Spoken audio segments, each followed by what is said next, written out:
Hello, everybody. Welcome back to Tunis. It's AfroBasket 2015. It's Angola and Mozambique coming up here on day 2 in Tunis.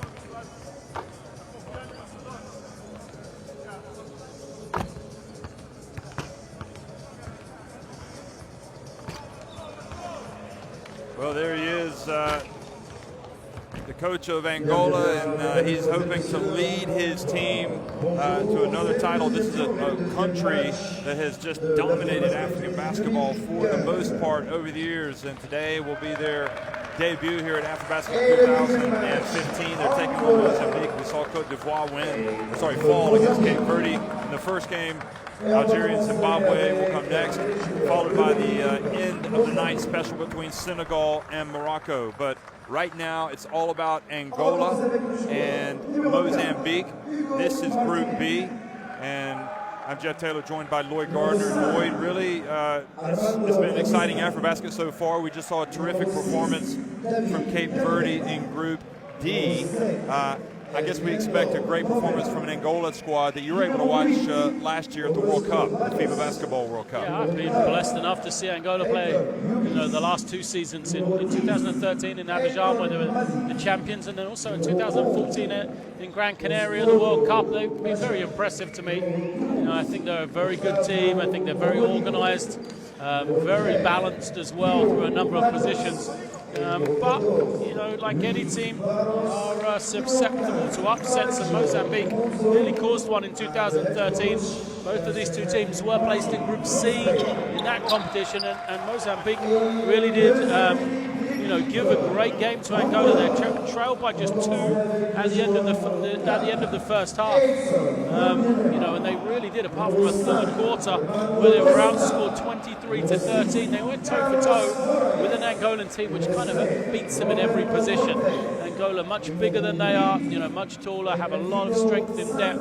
Mozambique on the other side, really rely on a kind of core group of players to have success. Well, Angola, when you talk about domination, you are not using that word lightly. This is a team, this is a country that has really ruled African basketball for 2 decades. And when they lost in 2011 to Tunisia, that was a major result.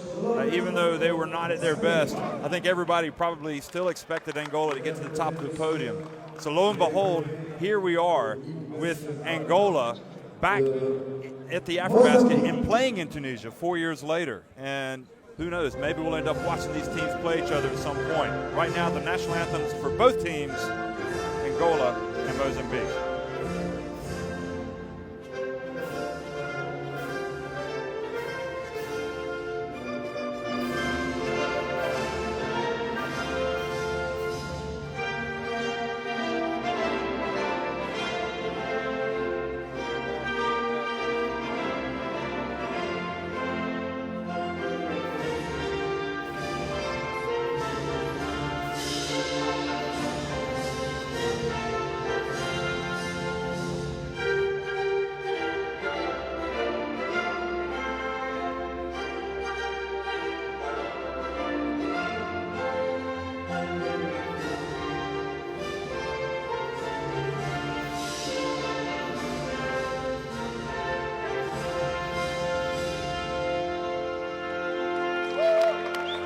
Merci.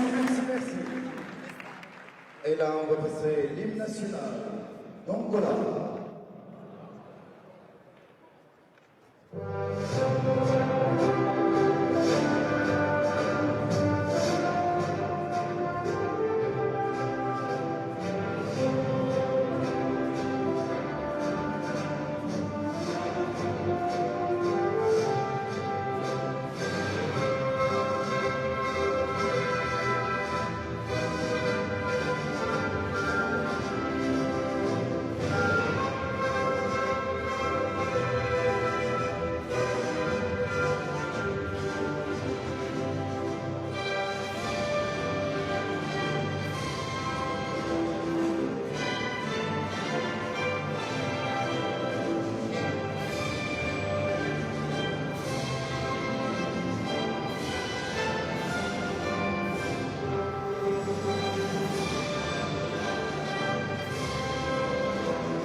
Merci, merci.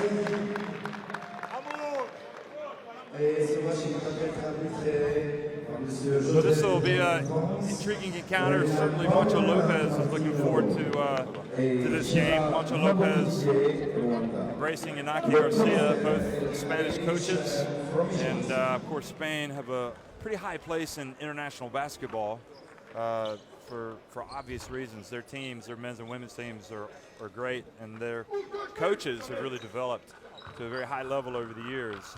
And now everybody wants one. Well, the teams are meeting at midcourt. Mancho Lopez, what has he done? Well, he's coached the likes of Pau Gasol and Juan Carlos Navarro. You see the referees today from France, Cape Verde, and Rwanda.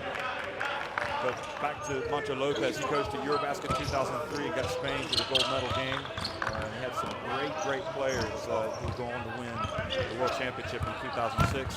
Since then, he's coached in Portugal, and now he's got a great opportunity. But for Mozambique and Inaki Garcia, who do you like in this lineup that we can pretty much expect to cause some problems for Angola? The twins in the backcourt, Augusto Matos and Pio Matos. They're a handful, multi-talented. And then that front line of Gustadio Machete and Megalitzo as well. So we see all four of those in the starting lineup, along with David Canavete. Canavete's kind of a shooting forward. Can help a little with the ball handling, but essentially it'll be the Matos twins in the backcourt doing all the creativity, and then the undersized Machete and Megalitzo on the inside. Both of them can play inside, outside, good scorers, but this is a deep front line from Angola they're going to have to go against. Yeah, speaking of Angola, let's take your pick. You all know who they are, but we'll just highlight a couple. Yannick Moreira had a big tournament last year at the World Cup, and Armando Costa, one of the great veterans, Leno Paulo, Joaquim there, and who would you highlight? Obviously, the MVP from a couple years ago. Yeah, well, Carlos Moraes is probably the best all-round player. I would say Costa, though, is the key. There's no Milton Barros. He's been the backup point guard the last few years, and Barros was able to change games for Angola when Costa wasn't playing well, or he just gave a really nice balance to Costa, and without him on the floor, I think that puts more responsibility on Armand Costa to have to play at his best. I've been reading reports, the big loss that they took to Senegal, people are looking at him having to play better than he has. Well, the 29-year-old shooting guard, Moraes, is the player that we highlighted from Angola, and the point guard, the 1.85 meter, 6 feet 1 inch, 26-year-old Pio Matos for Mozambique is somebody to watch. And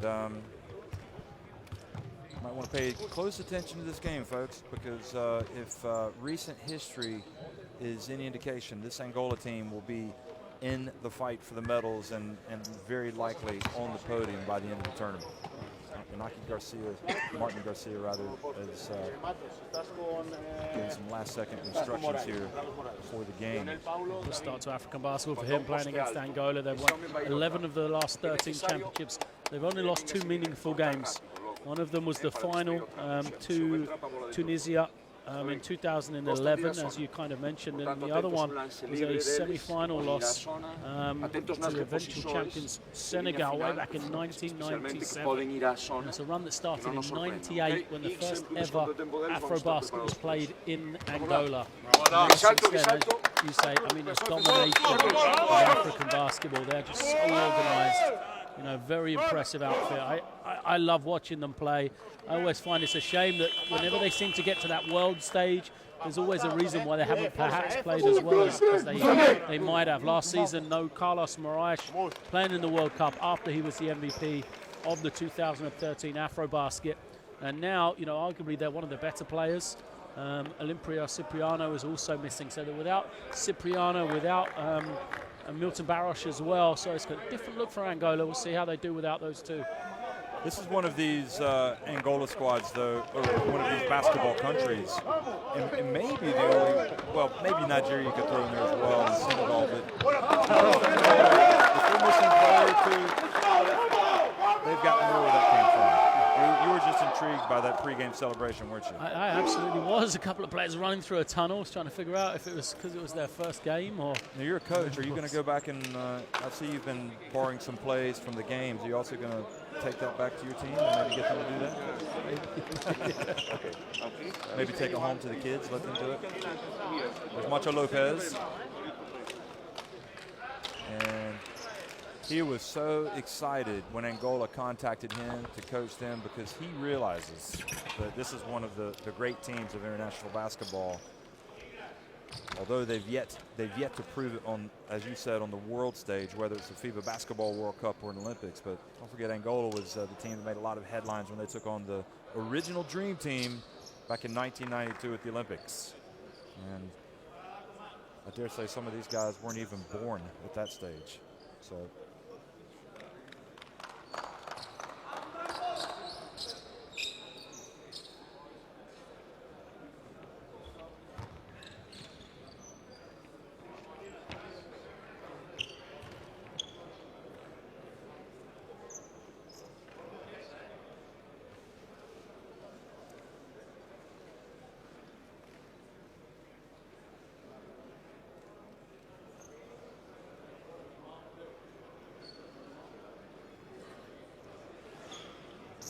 Hello, everybody. Welcome back to Tunisia. It's AfroBasket 2015. It's day 2. It's the second game of the day, and it's Angola and Mozambique, and it's Angola wearing the white that has won the opening tip. Attacking the basket to your right. And just like that, the French referee, Joseph Bassang, says, no, no, no, that's a foul. Not sure what it was, something in the lane? Yeah, illegal screen. It's down to CO. So the ball turns over to Mozambique. Both of these teams were white and red, but on today's occasion, it's Angola wearing the white. Mozambique playing a little bit of pace, and it's another foul. Another foul has been called on, I think it's Leonel Paulo.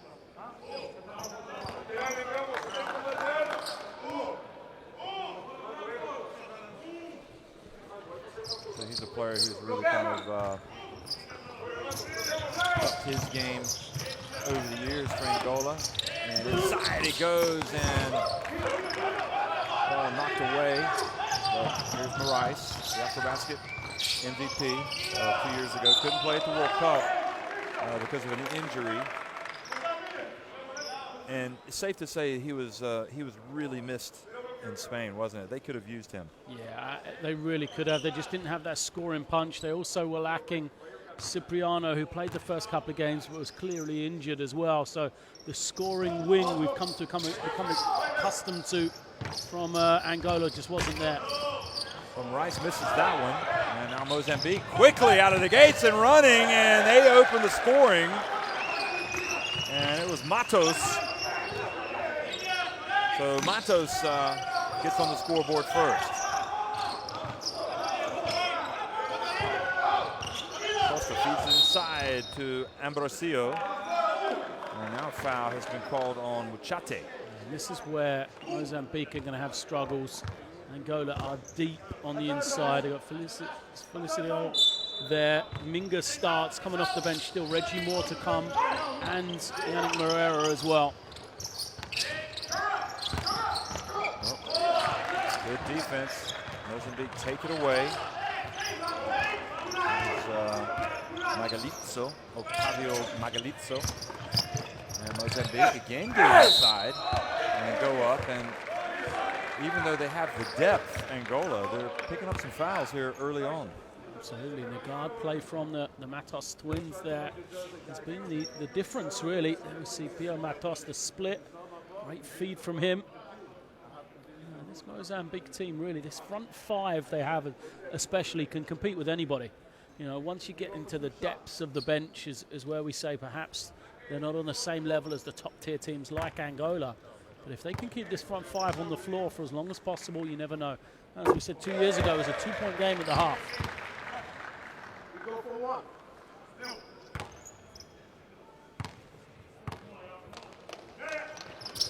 So positive start from Mozambique, and they are on top. Rice kind of puts up a crazy runner. Ball goes out of bounds. You know, Lloyd, the thing is in this tournament, every team moves on from the opening round. These teams are playing for seedings, but at the end of the day, really, you need to be playing well at this time of the summer if you're going to have realistic hopes of doing something. Costa, Lionel, Paulo, and another rebound for Magalitzo.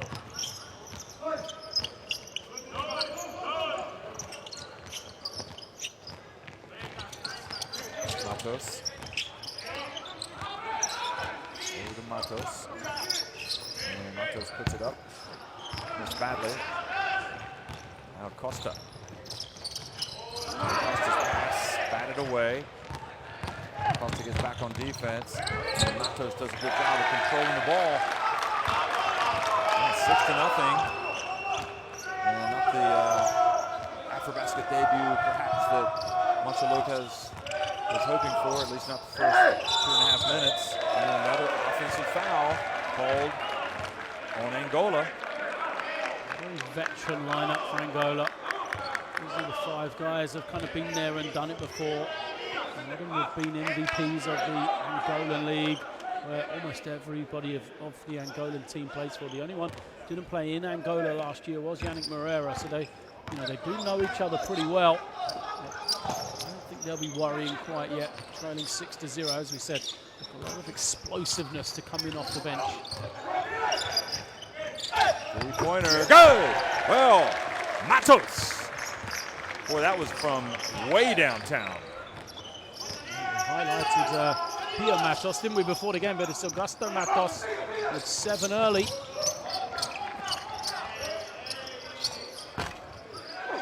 Sardo off, and Macho Lopez has seen it up. He wants a timeout. Great hustle from Lionel Paulo to go down and just stick his hand up and get a good rejection there. A nice quick shovel pass, and Matos reaches in and commits the foul. And one of the great Angolan players, probably of all time, Eduardo Mingus. Watch this. Had to take off both arms with a 36-year-old. Mingus is another one. He was an all-tournament selection in 2013. Very versatile player. Plays inside, outside. I even see him move to the 3 position as well if they go really big with Joaquim or Moreira on the floor. So the free throw's good, and we'll see if that kind of stems the tide a little bit. So Angola against Mozambique. A bit of dribbling out on the perimeter there. Now, Mingus, or no, Paulo. And the defense forced the turnover, the travel.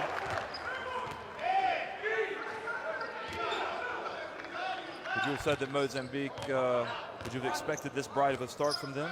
Yeah, I think they have no fear for Angola. As we said 2 years ago, we played them close. There's a lot of players returning, and you see the confidence there. Vete hits the 3. What a start for Mozambique. Here it is again. Canavete uncorking the 3 ball and takes it up to a 12-2 advantage for Mozambique.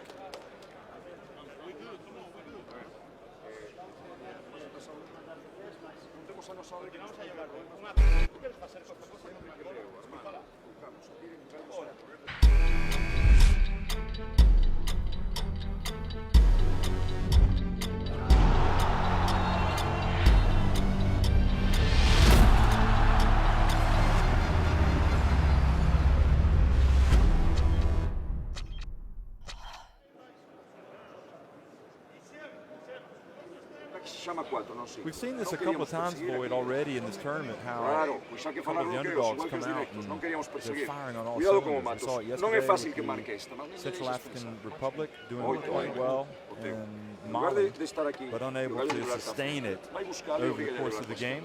And as you said, Mozambique will put their starting five up against anybody and expect to win. We see points off turnovers, 10 for Mozambique, none for Angola. But is that the same issue that this team is facing, that being able to sustain it for 40 minutes? Yeah, absolutely. And like I say, the Angolan team is on the floor at the moment. The veterans, they've been there. They're like the calming influence, but they have impact players off the bench. So in situations like this, they're not worried because they have Reggie Moore. Reggie Moore can come in, he can post up, he can hit a three. He's probably going to be a double-figure scorer. Then you've got Yannick Moreira, who's just going to come with incredible energy. And at 6'11", he's just going to get up and down the floor. How are Mozambique, when they're a little bit tired, going to keep up with him? Because he's like a racehorse. And he's the guy that had 34 points on Australia in the World Cup last year because he just outran them. It was dunk after dunk after dunk because he's so quick in his position. And that's what you've got to deal with if you're Mozambique. You've taken the first punch, but there's going to be more coming from Angola. And really, it kind of speaks volumes about the fact that Angola, a player that some would have said was their best player last year, Moreira, is not even in the starting lineup right now. Although, part of that could be because he's joined the team late. We've got a slight delay here with Basang over at the scores table. So we'll try to resolve that as quickly as possible.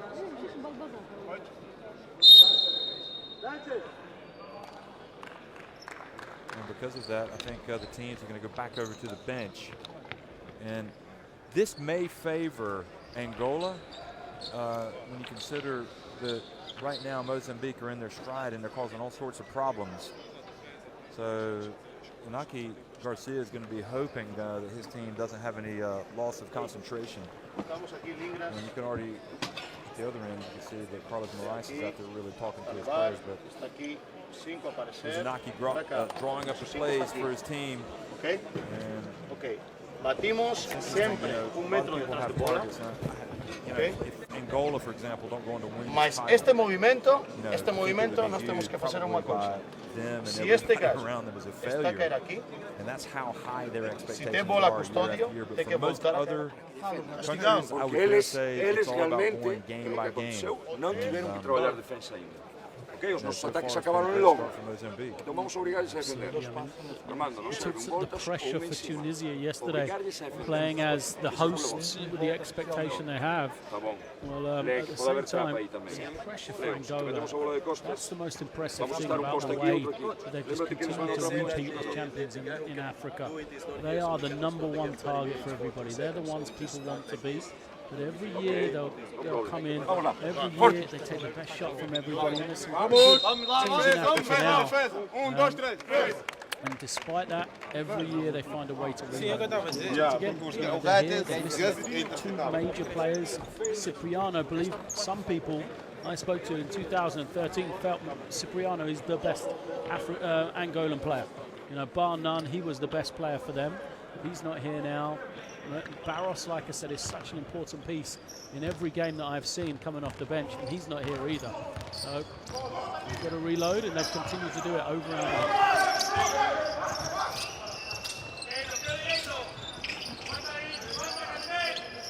Daniel Paulo gets it inside, and his pass eludes his big teammate Ambrosio. Felizardo Ambrosio, the 27-year-old power forward.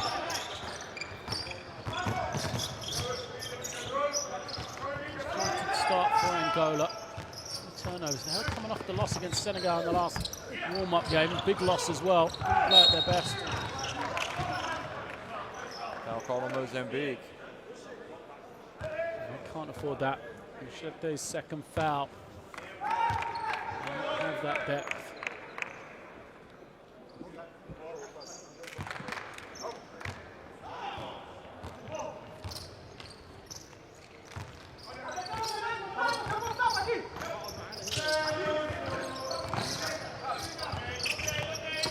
Nice hitting the ball for Angola that time, and that will draw a foul and send Leonel Paulo to the free throw line. Beautiful movement off the ball from Paulo, wasn't it? Ball went to the inside, and then watch the cut come. First Mingus with his movement. Paulo followed it up. Excellent awareness. That's a third foul as well. What a call. That's on Machete. So he's got the substitution waiting for him to come out, and he's picked up his third.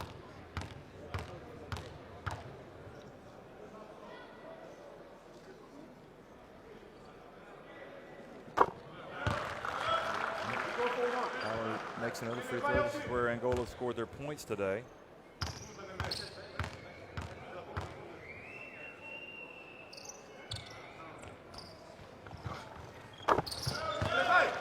And first free throw is good.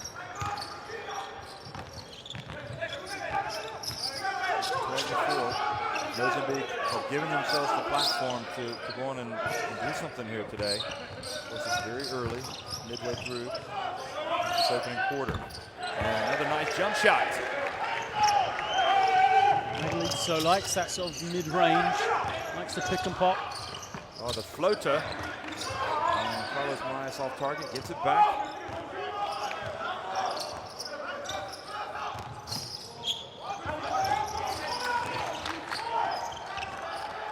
And Mingus for three. And that was a nice challenge for the rebound there by Ubise. Helton Ubise. You don't want to give those easy putbacks to Angola. Just 20. He's a fresh face into the Mozambique team. And now he's going to have a challenge trying to deal with Yannick Moreira coming in. I said Moreira's not the most skilled of big guys. Doesn't really man fresh onto the floor, but a bit like Salah Mejri, just a tremendous motor. Makes it very difficult to guard. Carlos Moraes missing. Crashing the boards again, but it's Mozambique now to come away with it.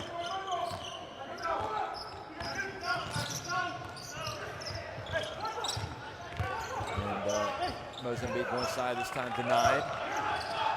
Quickly up the floor and goes back over to Mozambique. It's just got to be a better play from Costa. Good pass from him. Nice, wide open in transition. We see the block from Paolo. He's a tremendous athlete.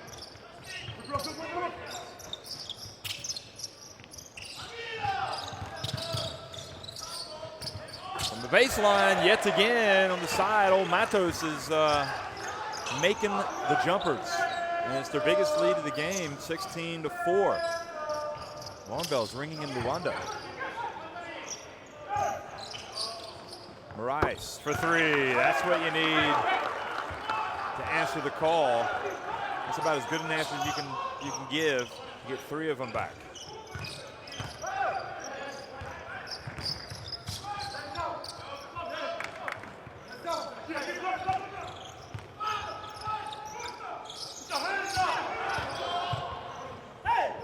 Another shot in the lane for Mozambique. Foul Angola. Indoniema is going to come in for Angola, but watch again. The foul was called on Moraes.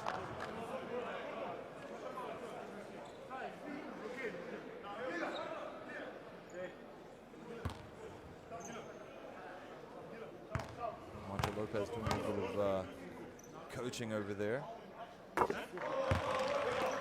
Free throw is good. They're just keeping, they're just relying on the Matos brothers especially. Well, especially Augusto Matos. Augusto's been very good. He's taken it to heart. I picked his brother as the key performer before the game because he has been the key. 11 points for him. The best player on the floor by quite some distance right now.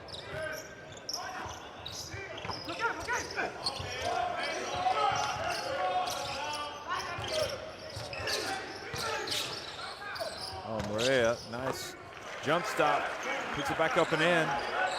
Nice soft touch from him. I'm not sure why you'd take that fake though.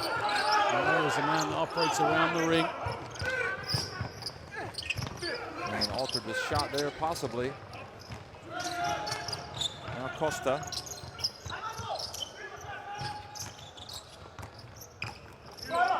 Sprays it over to Indoniema. Back to Costa. This three is no good, but Moreira came in a much probably easier shot than before and missed it. And the ball goes over and stays with the team in white. 10-4 on the glass in favor of Angola. We'll get after it. Make sure when they do miss, box out. Can't give them second or third shots for Mozambique. They've got this sizable lead. Easy points here will be. They just can't give them up. If they want to keep the lead, they have to box out. They have to make sure there's no second chance points for Angola. Because right now the Angolan offense isn't working. Oh, Reggie misses. Reggie Moore misses rather. Good hustle at the other end. Players on the ground.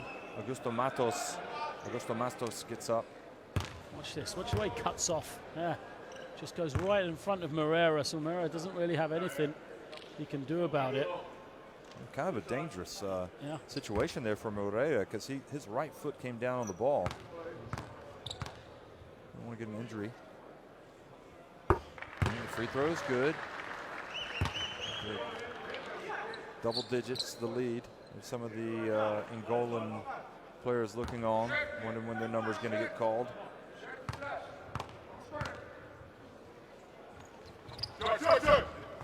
And this time just one of two.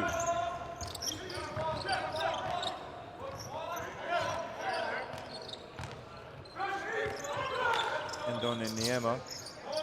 Costa splits it, gets it over to Reggie Moore, unable to because the pass was read and intercepted. And Mozambique, now Matos. Interesting that, Mozambique would have been tempted to take a shot there, but they were patient. They've got a good lead. They don't need to rush anything now. Costa's got to do a better job. There's a poor turnover again from him. 3 turnovers. I think he's going to go out next stoppage. Reggie Moore fouled from behind.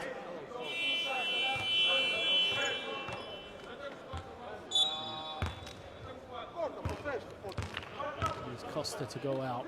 So this will be interesting to see. Paulinho Moraes in for the first time. First senior action for him. Younger brother of Carlos Moraes. So he's kind of seen as the future of Angolan basketball.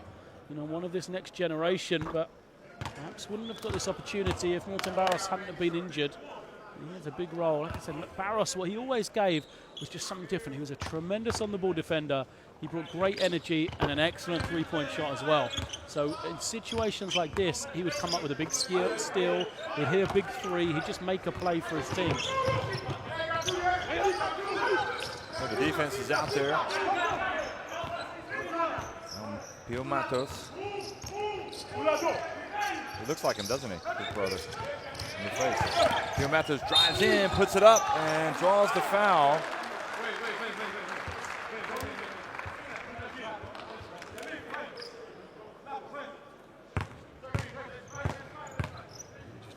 Great steps there, too quick from Reggie Moore. And once again, they're on the line. A lot of fouls, haven't they?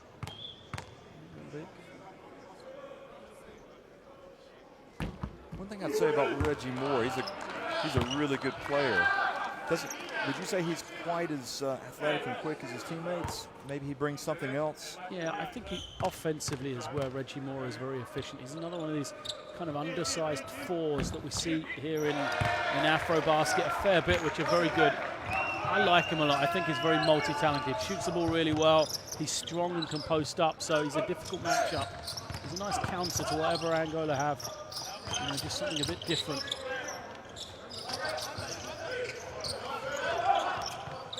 Moreira, another jump shot. Oh, is that a new wrinkle you think that he's added since you watched him in Spain? No, he loves to shoot the jump shot. It's quite streaky. Sometimes he makes them, sometimes he doesn't.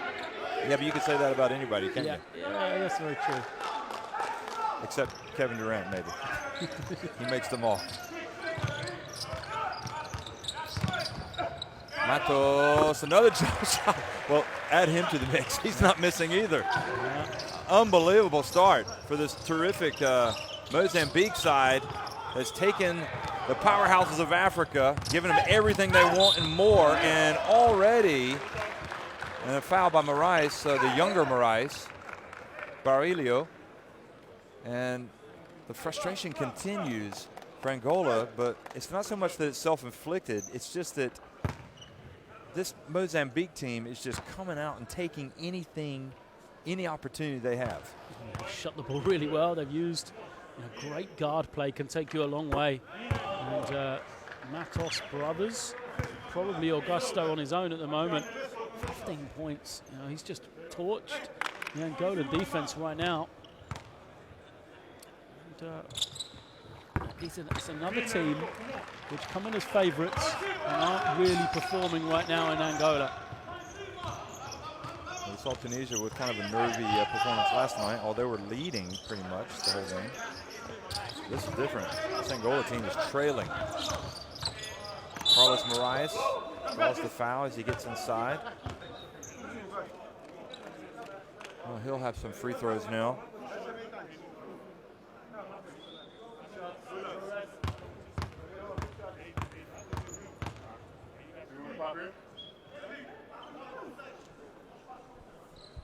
And we saw, let's see here.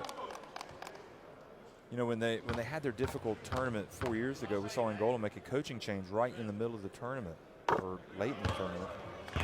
So, you never know if this type of thought will go through the mind of somebody like the current head coach, Macho Lopez, but certainly the powers that be with Angolan basketball will be not entirely happy with the way their team has started here. Although plenty of time to turn it around. So the last shot of the opening quarter could end up going to Mozambique if they can handle this pressure by Angola. Pio Matos drives in, passes it out. They get a good shot, and well, they couldn't have asked for anything more than that. Braulio Moraes puts it up, but after the shot clock sounded, so, well, you have to say that the telling blows so far have been landed by Mozambique. 24 points in the first quarter. They lead at 24-15 over Angola.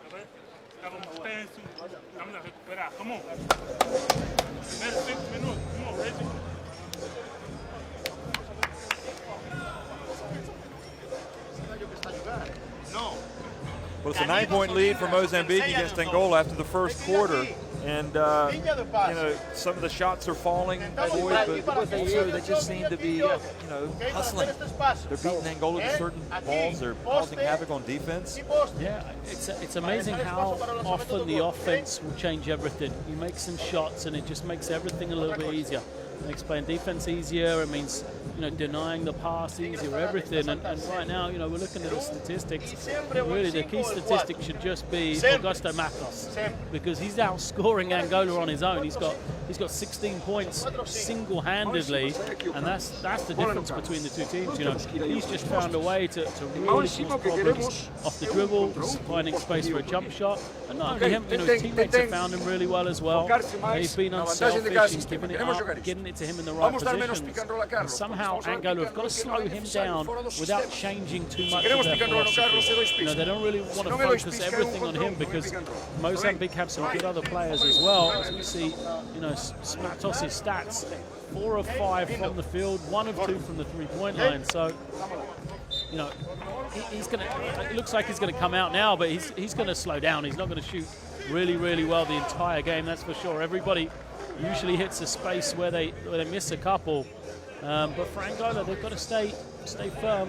I would be more worried about the offensive end right now than the defensive end if I'm them. They've only taken 6 two-point shots and haven't really got any good looks from two-point range unless it's off an offensive rebound. Well, this is an interesting time now with Augusto Matos taking a seat. He's been kind of their juggernaut early on. I mean, what can you say about that? I think that has to be maybe the greatest performance here in the first quarter, certainly. The AfroBasket, 16 points. Yeah, individually, absolutely. We've seen a couple of the 4 threes earlier today by Carrera. He has sat down. So Matos is going to sit down and take a breather here. Coach trying to manage his minutes. Pio Matos, meanwhile, well, you highlighted Pio Matos, and that's why he's got the creativity, doesn't he, and the speed. Smooth, wasn't it? Beat his man, just gave it up nice and easy.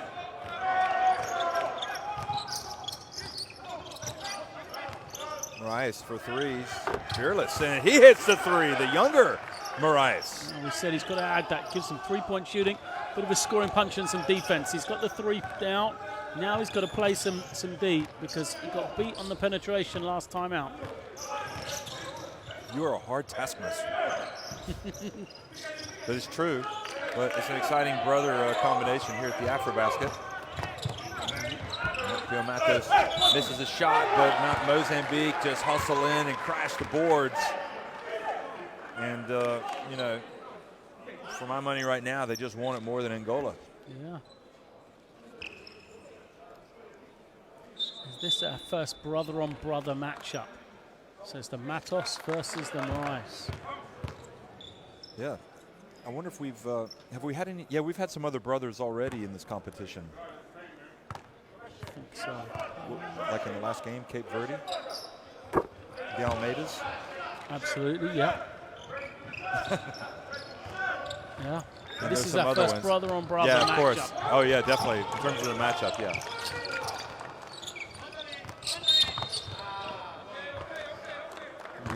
He's a handful on offense. He can shoot the ball. He's very strong, quick first step. Carlos Moraes. You know, you see when he's got some space here. Look at this, just explodes out, and you can't bump him because of that strength that he has. You know what? I guess the best brother and brother combo would have to be the Gasols, wouldn't it? In international basketball. You got the Dragic's. They're pretty exciting. Yeah.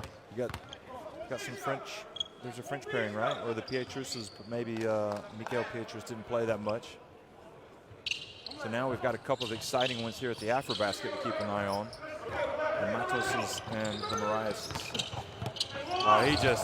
He is showing us something offensively, isn't he? Yeah. The younger Moraes. Yeah, really has. We said that's what they need. You know, that's that Milton Barros role. He's done an excellent job offensively now. Still in it, aren't they? They're only down 9. Way to go. He's listed as a point guard, the younger Moraes. Would you classify him now? Yeah. As a pure scoring point guard? Yeah, I think so. Three-pointer. Clean up that rebound. Oh, impressive putback that time from Mozambique's number 9, Helton Obise, excuse me. And that's, rather than great offense, that's poor defense in my book. And now offensive foul against Moraes.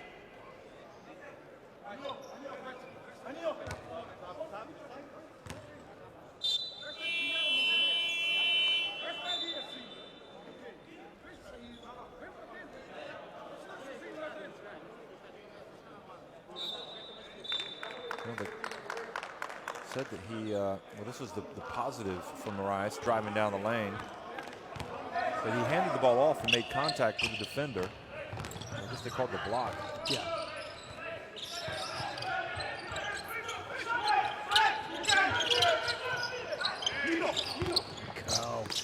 Obise passes in, but Costa there to knock it away. Now Reggie Moore, bounce pass. Oh, beautiful passing game from Angola, but they couldn't finish. The second effort, though, gets them the ball back. But we've watched some good basketball today. It's an exciting Cape Verde team. Now Indon Niema goes up and banks it in. And now some signs of recovery here for Angola. Still a 9-point lead for Mozambique. You can see Angola turning up the intensity.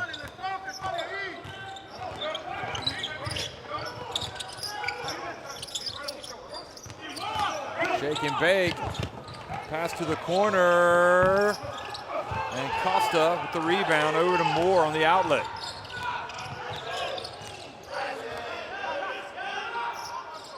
Indona Niema misses. Now Mozambique look to run, but they don't have numbers. Nevertheless, a little bit out of control that time. Poor decision. They're leading. They don't need to rush anything. You still want to push the ball, try and get those transition opportunities, but if it's not there, that's when you've got to recognize, slow it, pull it out, take your time. the slight differences, neither Matos brothers on the floor now. So previously in the half court, they had that great creativity. Now perhaps not so much. Well, that was Novella with the turnover. And Carlos Moraes hands it off. Nope, it's Roberto Fortes.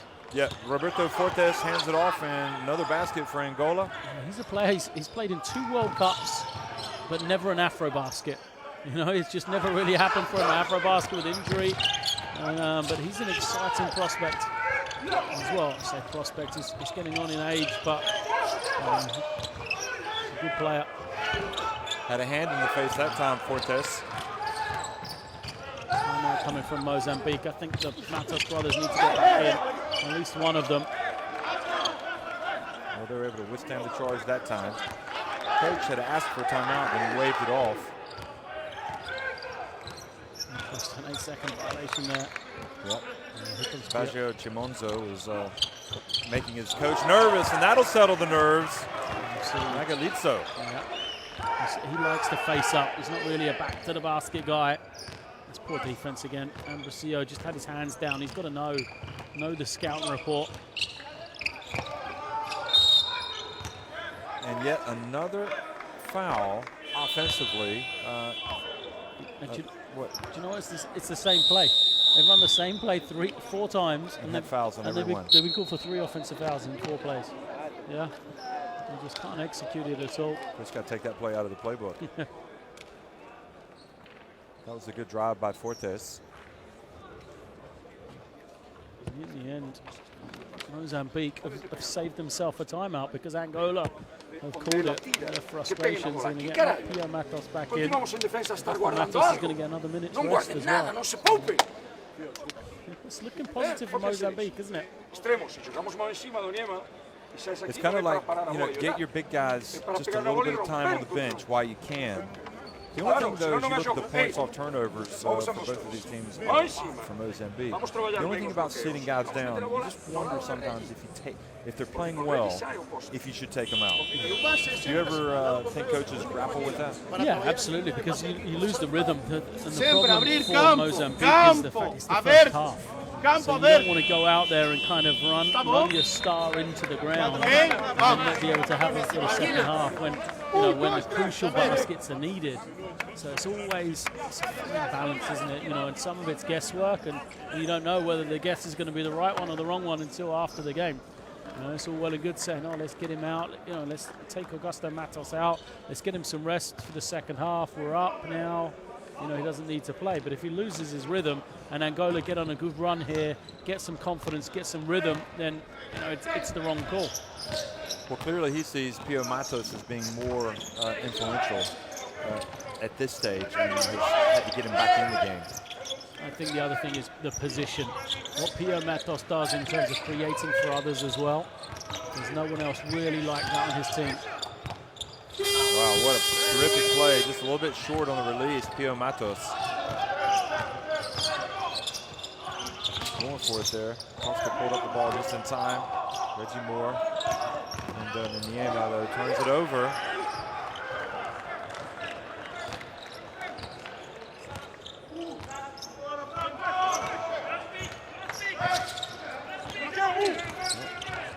Basically, Mozambique has shortened the game, if you want to look at it like that. They've got a 10-point lead. Dream start for this team, coached by Inaki Martin Garcia. Shot was short, and it's coming back. Reggie Moore, Armando Costa. And Reggie Moore hands it back off. Oh, beautiful passing, but can you believe a 3-second call has been called?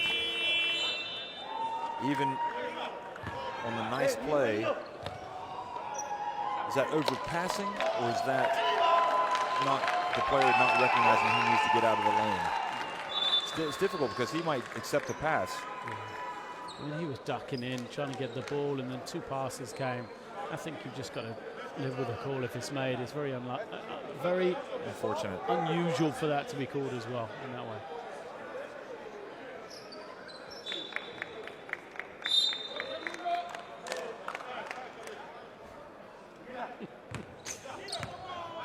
Enzo making a point there. He was asked to go back out again because he didn't wait for the official to ask him onto the floor. So the official made him go back. Magalito sat down. And the official said, come back on. He just sat there for another 2 seconds or so. Almost like, I'm sitting down, I'm going to make the most of it now. Absolutely. Ambrosio reaches in and commits the foul. He didn't reach it. That's just... No, that's... Well, he can't believe it. I'm just saying what the referee said. If that's a foul, then we have fouls on every possession. He called him for hold. He called him for a hand check. I mean, if that's a foul, then every time anybody touches another player, it's a foul. Yeah. And that's what frustrates the players, the consistency from officials. Officials will make good calls and bad calls, but just be consistent, because the next time Ambrosio's going to get it on the other end, he's going to get pushed, and then nothing's going to happen. Second one is good.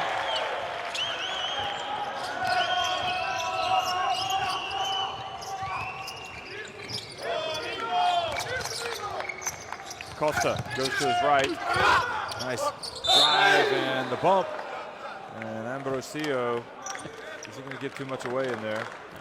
And like I said, the first thing that happened, Costa on his penetration. Look, how's that contact not a foul if the last one was? And that's exactly what Costa, as soon as the whistle went for the foul on Ambrosio, he looked at the official and said the same thing. Well, if you've just called contact down that end, why aren't you calling it here? And that's where players get, like I say, they do get frustrated with the officials. They just want it called the same way both ends. Whether you're going to call everything or call nothing, just do it, you know, the same consistently. Way. Yeah. There's a hand check though, and there's just a hand on the back. Yeah. I mean, that's just kind of innocent, really. It's at 9. Every time you think, oh, Angola are getting going now, you know, they're starting to find their rhythm because they're scoring a bit better. You look up, it's still 9. And Matos has had a great rest. Penetration, drive. Foul has been called, and now Mancho Lopez is starting to get a little bit hot under the collar with some calls that he doesn't necessarily agree with. Reggie Moore was playing defense, sliding across the lane.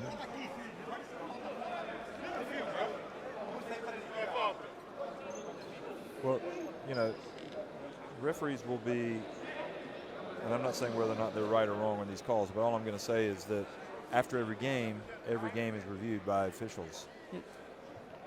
I'm a confused look on my face because the foul was called on number 7. Not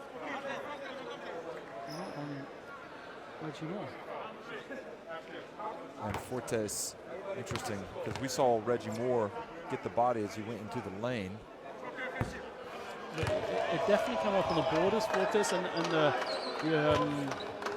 bench held up the number 1. And Reggie Moore already had 1 foul, so yeah. In the statistics, Roberto Fortes, first foul. He makes the second. So it's a difficult one. Yeah, it's hard as well. Must have been a reach that we didn't see from the perimeter.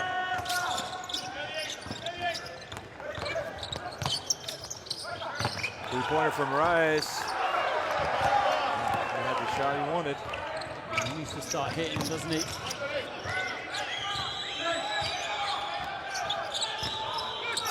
Wow. It looked like Mozambique's Novella was going back door, but then he came back. But by that point, the backdoor pass had already been made.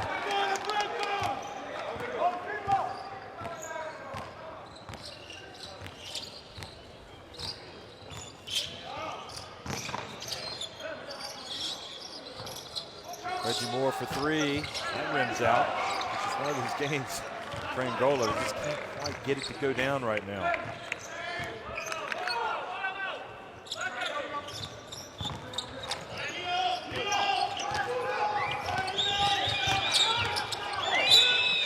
Another foul inside, called against Angola.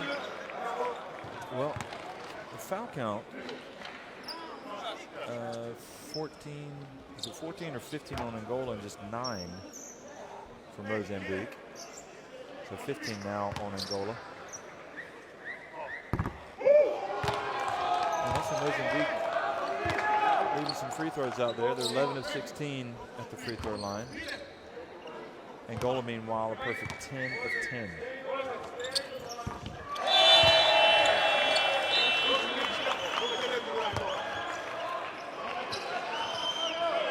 Mingus comes back in for Reggie Moore.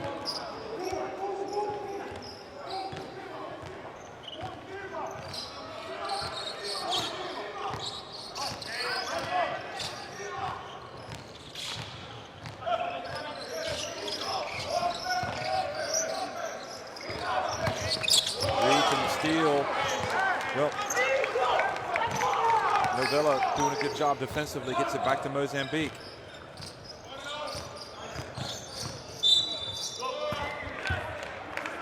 Well, that was reaching in. It wasn't reaching in, but it was, you know. Costa looks over as if to say, what can we do? You can see his arms are just all over him. There's no threat whatsoever from Matos out there. Yeah, exactly. You got to understand, you're in the bonus. You know, your team is struggling, you're down. You can't, a cheap foul like that just sends the opposition to the line for 3 points, basically. And you need to do a job, a little bit of space if you have to. And Costa, I said that the point guard position might be key, and so far Costa hasn't done it for me yet. He's got 0 points, only taken 1 shot, but 3 turnovers. Yeah, he's helped done a good job rebounding, but I see him control the game. Still Matos back on the floor. That's for Matos. No, and the lead has grown to 13. Because of 2 fouls, which we haven't kind of picked up. And maybe that's why he's resting him. But you know, 13-point lead. Can hardly fault the coach. Hasn't lost anything. The key was bringing in Pio Matos back after he got his 4th breather. But their fortunes have changed, and here's Novella. Open floor, lays it up and in, and now the lead is 15 points. Defending champions Angola here, taking some shots to the midsection here by Mozambique. 1:15 remaining in the first half.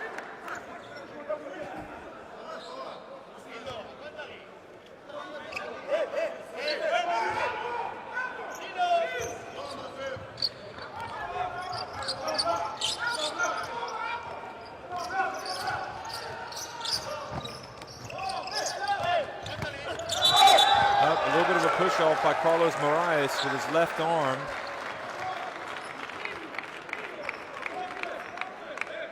That was the call. Here you take a look and be the judge. Yep. It's his 3rd foul. It's just not been his game, has it? He takes a seat. 3 fouls. You don't like picking up the 3rd foul this late, that's for sure. Never like picking it up, but it's less than a minute. Matos. There's the charge. There you go. I was just about to say we need to see that call. So that turns it back over. Good play from Mingus, but at the same time, an experience there on the inside for Mozambique. Elton Mazavi hasn't played a lot in this game. Literally just come on. He didn't move properly. His movement was poor, the 26-year-old. And that's why Pio Matos had to take 1 more dribble than he wanted. And no one to pass to. Foul's really building up here. 17 on Angola, 10 for Mozambique. 10 of 10 at the line. Pretty foul on Garcia. Keeps it well for a big fella.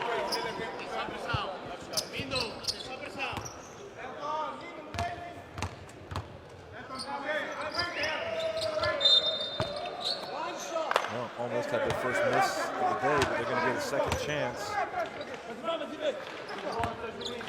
Mozambique went into it.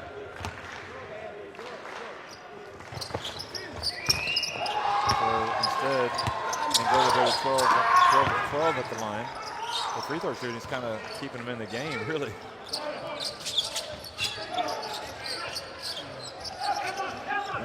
Mozambique beat the pressure, put up a shot from the baseline, kind of a hurried shot. And the scrap for the ball on the ground. Ball goes out of bounds. So Mozambique will maintain possession. Here it is again. Watch this.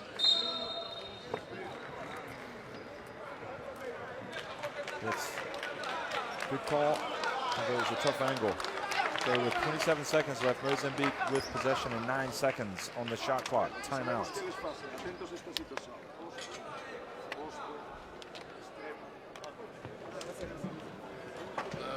Mindo, vamos a pasar, ¿ok? But we wondered if Vamos a pasar lo Mozambique would keep siguiente. it up for 40 minutes. And, well, the answer is, it looks like yeah. Lingras Because aquí. there's only 27 seconds left in the first quarter. Nino, aquí. They've certainly made things extremely Ok. difficult for Angola. in Luis this aqui, game. Massive aqui. Jogamos para fazer este movimentação com Nino e aqui. Mas o que quero também é porta atrás aqui, Lingras, para esta movimentação. Se tens lance de três, He's lança de been on the três. bench whole of Okay. his second quarter almost, and I haven't needed him, I haven't had to go back to him at all. There's a luxury they hope, like we talked about, it hasn't kind of taken away his rhythm by him sitting. But look at that, 11 points on the break.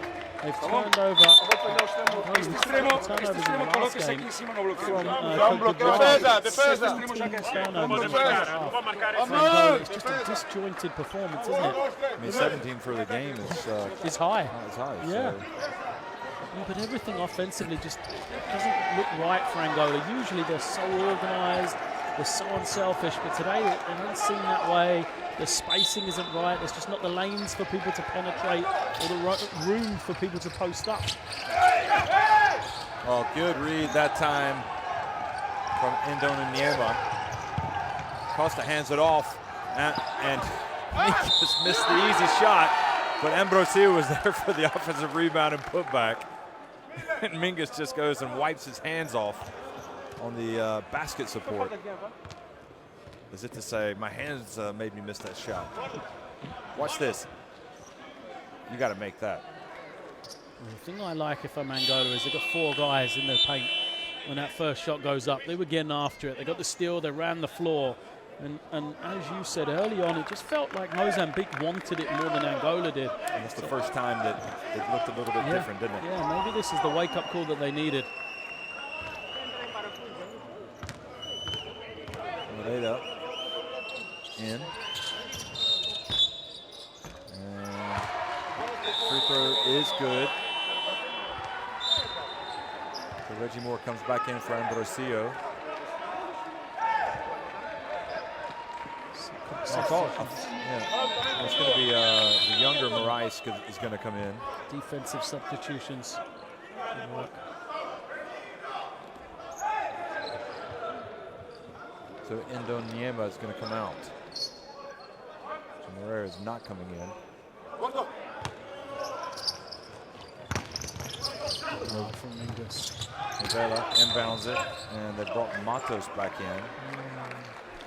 So that means you want to play good defense? Well, put the game's leading score on the line for 2 free throws. Here it is again. That's a tough call on Morais, because you got to be able to play defense. His 3rd foul as well. Wow, that is just, that's harsh. It's a tough call. So Matos makes the first.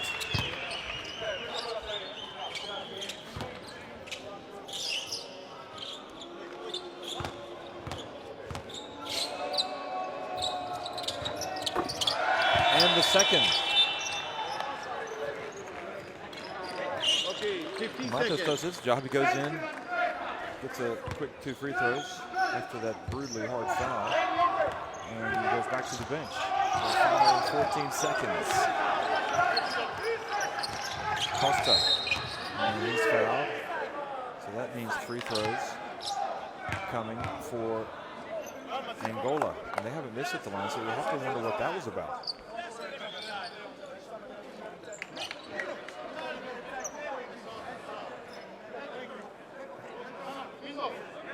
Moraes talking to, sorry, what was Costa talking to the Bissang, the French referee, about?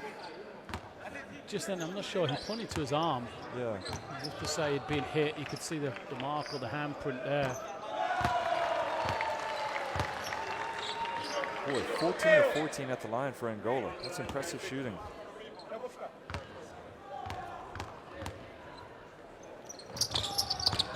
He had to miss one, but to get it back.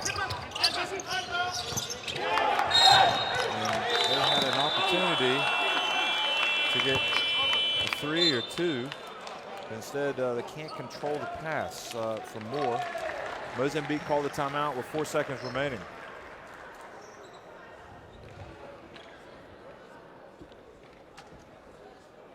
Somehow got it up, hasn't it? And when they get the effort, Richie Moore on the glass, they get an 18 turnover. 18 turnovers, I can't believe that. Yeah, that is hard to believe. Lingres. As much as I praised them coming into this game to you, they've been disappointing. No, Mindo y Gordo. You know, just nothing seems to be working. Hugo. Okay. Nos vamos a hacer así. But full Quiero marks que to voltes, Mozambique. Quiero que voltes. Perhaps Lingres. putting down the marker that they're Okay. one of the teams Quiero que to watch voltes aquí. this AfroBasket. Lo They've que got nos 7 pasemos steals. es Angola 3. Gordo, después de su hermano Sair. No, al contrario. Este va a ser Gordo. Gordo vas a ir ali. Lingres. Depois tu fazes esto. Falta. E vocês em baixo. Enseñamos as mãos, enseñamos as mãos. Aguantar o controle. 15 points for Mozambique, and right now it's 11. Gordo. Vai embora. If they were to get down and get a 3, it would go to 14 points. Ok?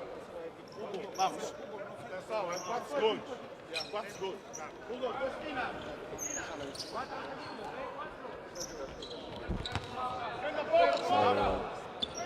Santos comes in for Angola. Now here's Augusto Matos. He just puts up a long one. He rushed it just a little too much. Percentage. Yep, I'd like to have that one back. So much to digest here for us, for you, for everybody. Mozambique leading Angola at halftime, 43-32.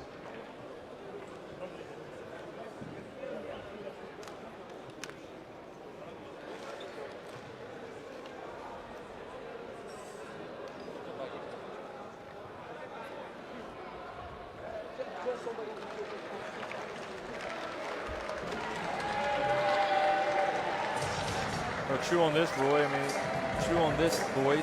6 of 12 inside the arc for Angola, but just 2 of 10 from three-point range. A lot of free throws have been made by both teams. 9 of 19 inside the arc for Mozambique, but I guess the biggest statistic that we're waiting to see here will be the turnovers. And compared to Mozambique, they've been holding on to it relatively well, but for Angola, that's far too many. Absolutely. I mean, that's a high number for the game, as we said. After the excitement of the game before with Cape Verde, it's kind of a very much an underwhelming performance so far. Mozambique got the early lead, and they played the game like you would if you were winning. Took their time, ran the clock, got to the line as much as possible. So they're doing what they have to. Their adjustments need to be rebounding, you know, especially on the defensive end, a little bit better, but work to do for the 11-time champs. 43-32, Mozambique on top of Angola. Stick around for second half action. Be back in about 13 minutes.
bonjour.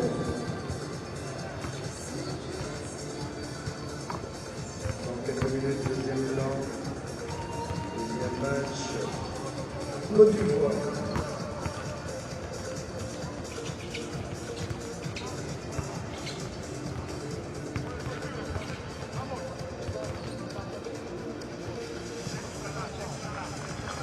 Angola, Mozambique, le Sudan 43, Mozambique 32, Angola.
Well, 43-32 is the score here. Angola trailing against Mozambique.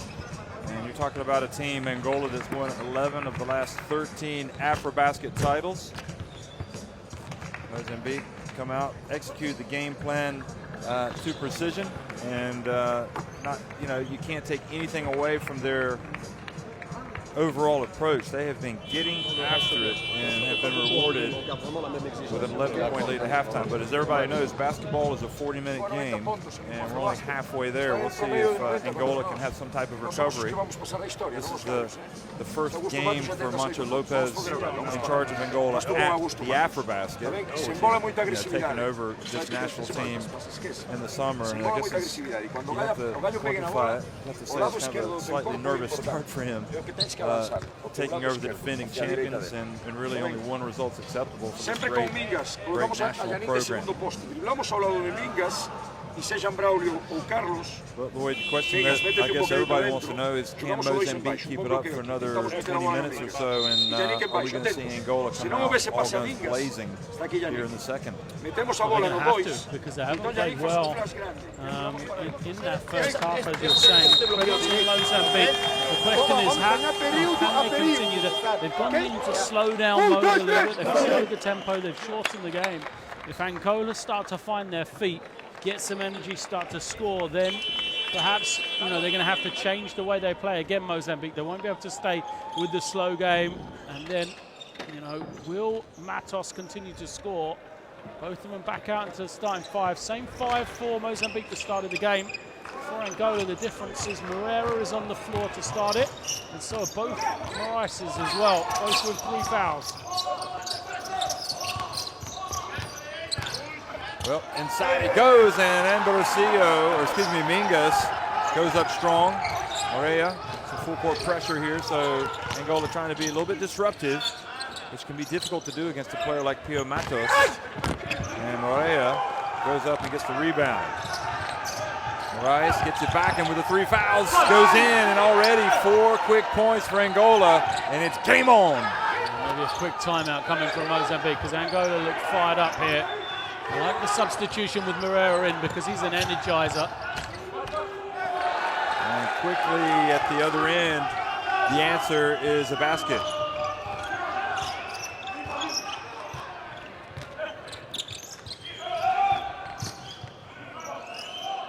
Moreira going to put the ball on the deck. And nice pump fake and foul beforehand. I've been impressed by him. I know that he had a great World Cup, but he's got some polished skills offensively. I mean, he's signed with the Clippers. That's confirmed. I know there was a lot of talk that he was going to sign with them, but he has actually committed, right?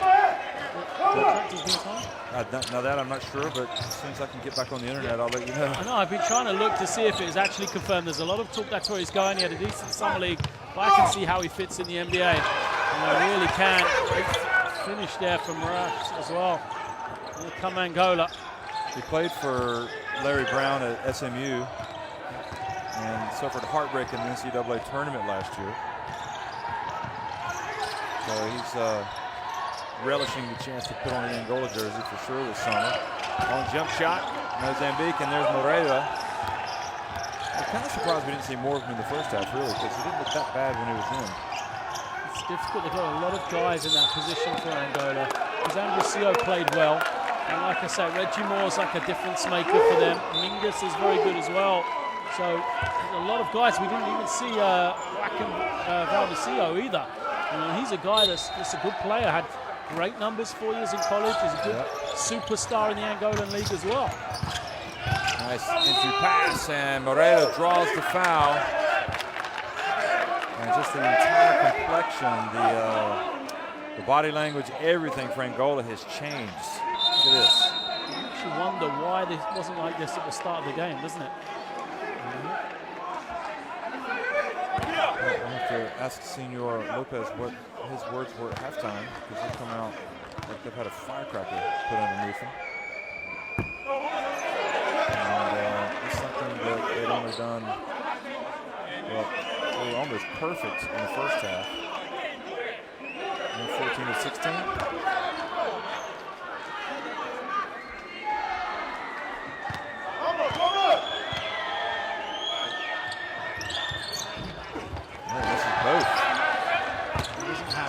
The official went on huddle. He put the ball down on the free throw line. Made Moreira pick it up, which he didn't like at all. He spoke to the official about it at the end of the first shot. Defense and defense from Costa. He sets the tone, really. Better containing. Good D. They come up with the steal. Now, Rice hands it off to Mingus, and Mingus soars in, and now it's a 5-point deficit. And you've heard it so many times, that first 5 minutes of the second half is so important, especially for the team that's trailing. And Angola have come out in the first 2 minutes and 15 seconds and really played hard. They trail by just 5. Timeout.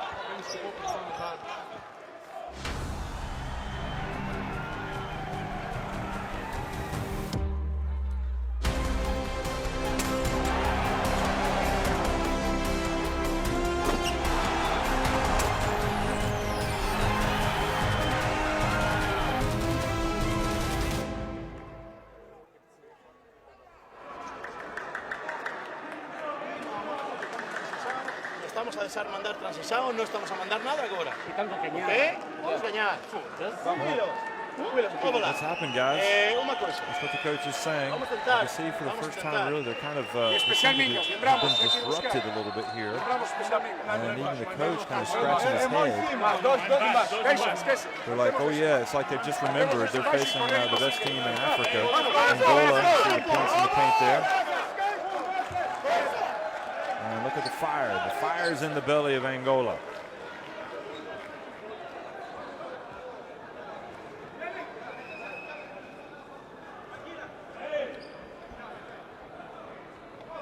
This lineup, 2 point guards. It's given them a little bit of a spark playing them together.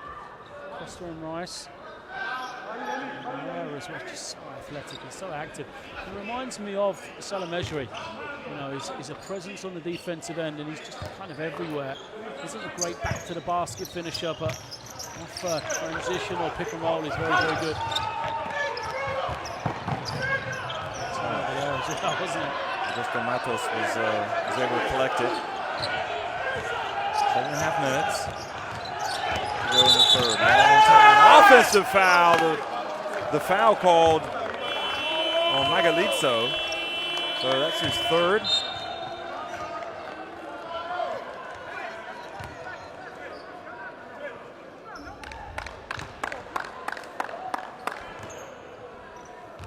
The foul was indeed on Magalito, not Ambrosio of Angola.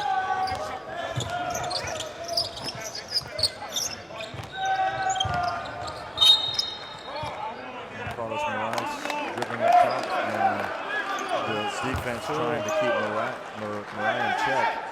Machate. That's fourth. So that's not a good development, and certainly this has been the quarter of Angola.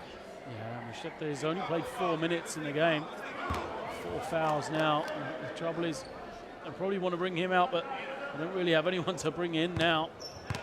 Have to go deep into the bench. Well, now the struggles of Moreira at the line. So he's missed 3 consecutive free throws. Right now is when, you know, it's full steam ahead for Angola, and there's nothing worse than missing free throws. It kind of slows that momentum. And he's missed 4 in a row.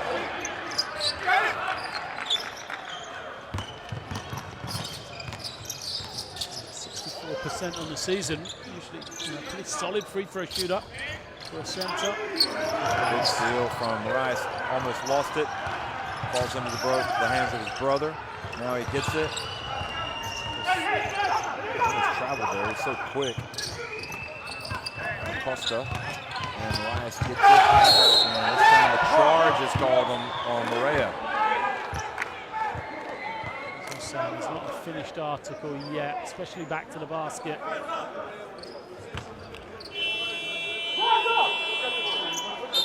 Here's another look. Yeah, he has to pull up, doesn't he? He has to pass. He's got to recognise there's not. You know, he's just got to take his time a bit more. He's lost one defender. Doesn't need to rush it.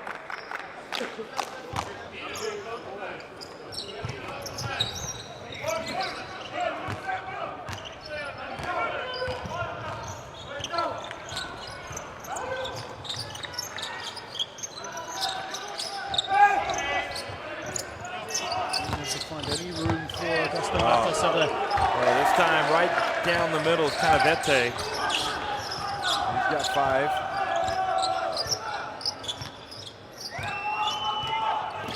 Out of the sales a little for Angola in this last minute or so. Yeah, they had the missed free throws is what's killed them. That time fouled shooting the jump shot and goes back to the free throw line. It's just such a poor foul from Batista. It was a fade away. Why foul him? It's a tough shot. It's played pretty good defense up until this point. Deflected it away once. Challenged. Just got to stand straight up. And that's as bad as a turnover. Really, that it's a big mistake.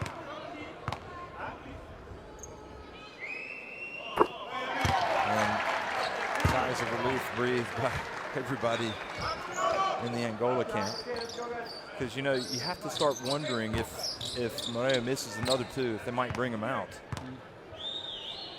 Well, they can't keep going to him.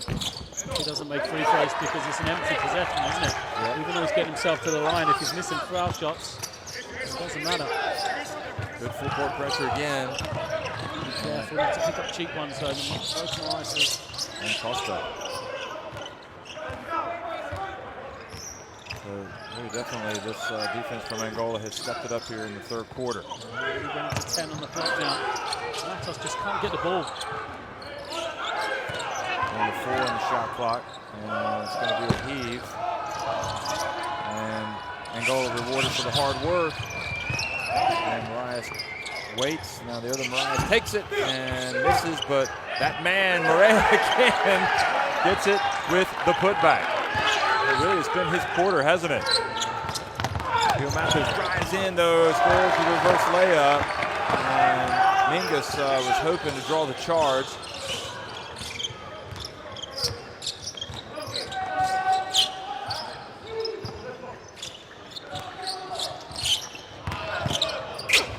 Moraes, second effort keeps it alive.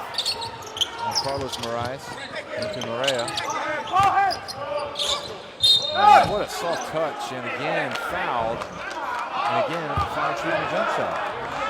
I've got to say, for everything that Angola do, that's the shot you'd give up. You've got to give up any shot. Moreira, he's not far away from the three-point line, fading away.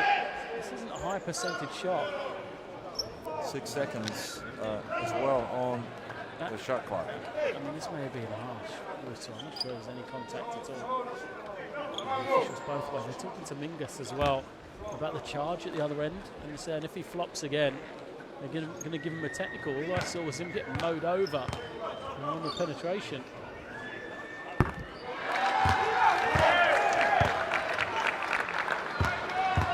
Well, they'll, you know, like I said, they're going to be looking at this after the game. They'll watch the whole game tape.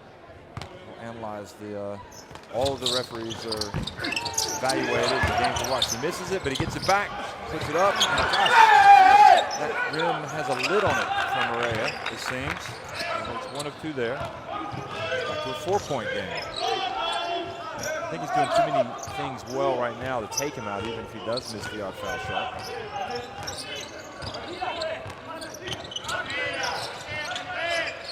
Here Matos for 3. An air ball. They can't get the ball to Augusto Matos. That's the difference. First half he just called it easy, and then he could, you know, weave a little magic, dance a little dance. He gets free for a shot. Now they're standing. It's stagnant. They're waiting for him to get open, but he can't. That's the difference in the defense from Angola. Mingus. Shot. Rice. Good! Angola.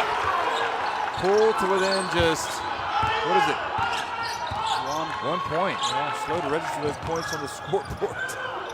Now they do. Strong move, but a little bit too much razzle-dazzle perhaps. Rice for 3, good! And Angola have gone ahead. They have come out and they have grabbed the game by the scruff of the neck in the 3rd quarter.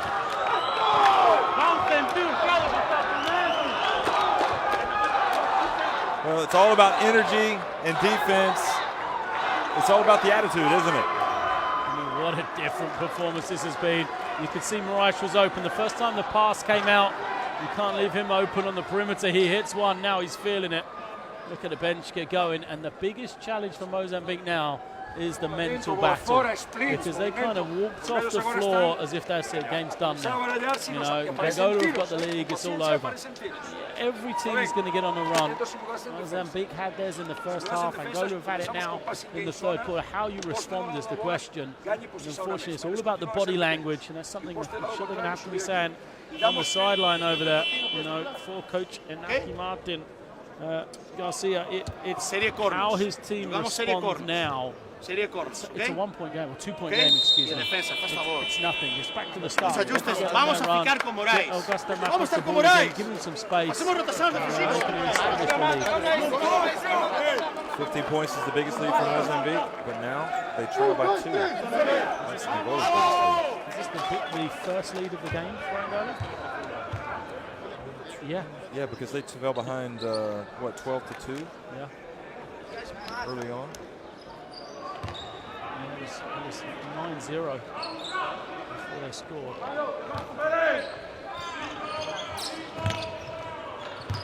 And, you know, Morea has been really kind of the key in some of that pressure from the guards as well up top. And it's been overall, really. All 5 guys. Now, to the right, misses. And Moraes with the ball. Out. Another 3, and Morea with the rebound. And Costa fouled as he gets towards the lane.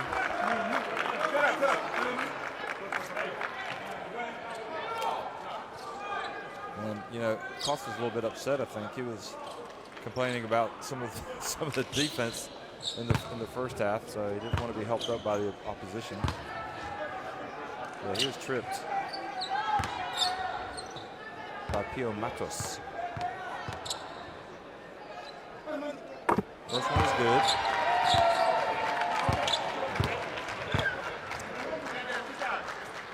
Actually called the foul on Canavete, but it looked like Matos was the one that tripped him.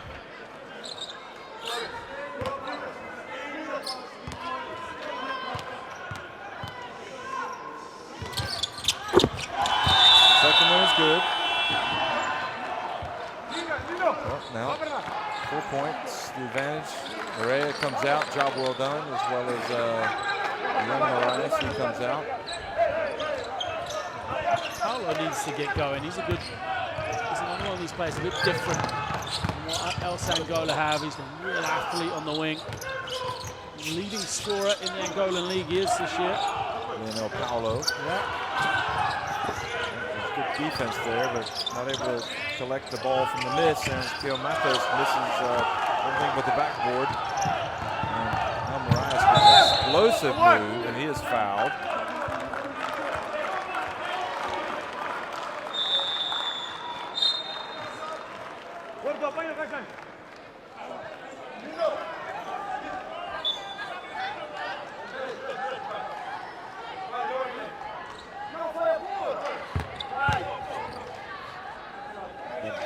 Batista comes out, Armando Batista from Mozambique.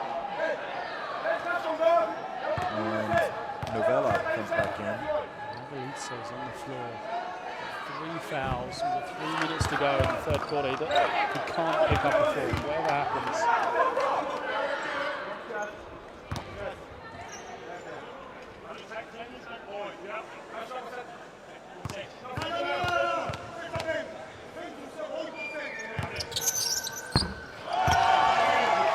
Good. Angola really just turned this thing around. Just 3 minutes to go now in the third quarter. Playing D down low for Angola.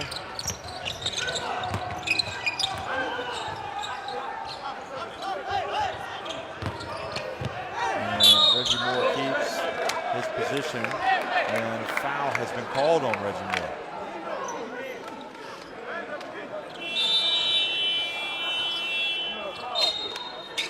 There it is again, watch. Not much else he can do defensively there. For the benefit of the call, perhaps going for Mozambique and Canavete.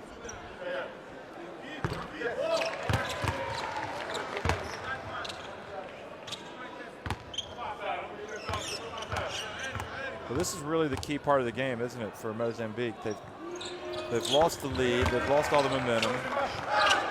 And you get the feeling like they've got to get it right back or it's going to get away from it. Moore tries to back it up and now turns it over. An explosive move from Pio Matos. And now another foul call on Angola, this one on Moraes, and that is number 4.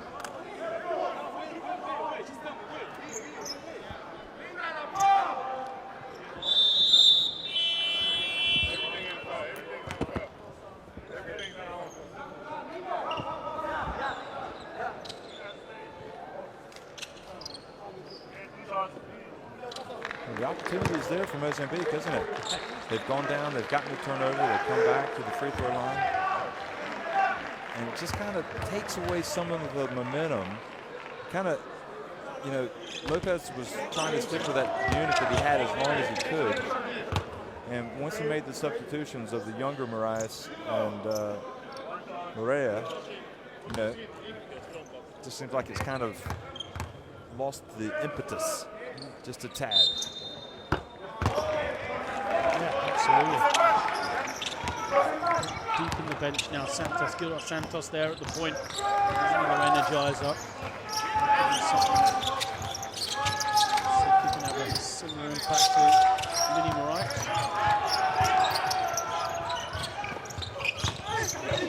Pio Matos and a drive inside Indonesiema. This is now on our post.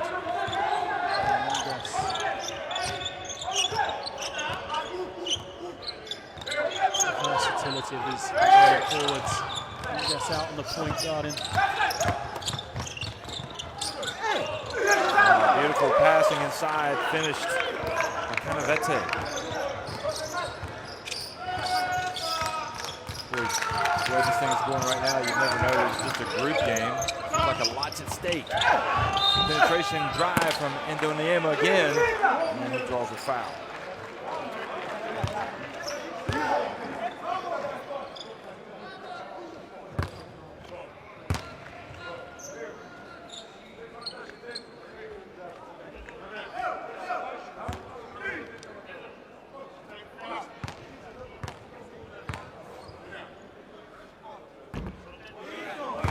misses the free throw. Well, that was the strength of their game in the first half, but now, what were they, 14 and 15 at halftime? Now they're in the second half, 6 of 13. So they can turn around quickly, can't they? And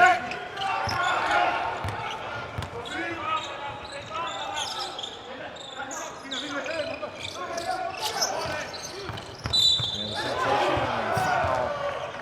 And Spear might get another trip to the free throw line.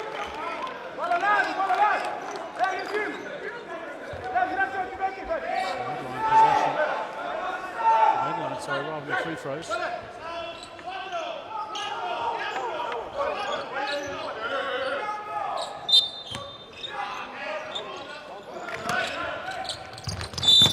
Penetration again, and another foul.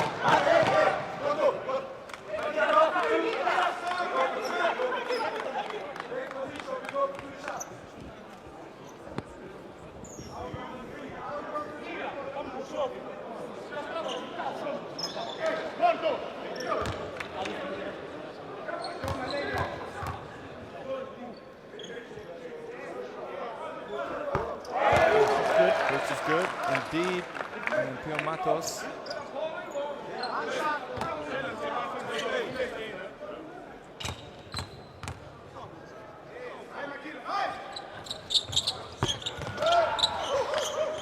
Toss has had a good game. Hasn't really scored 5 points only.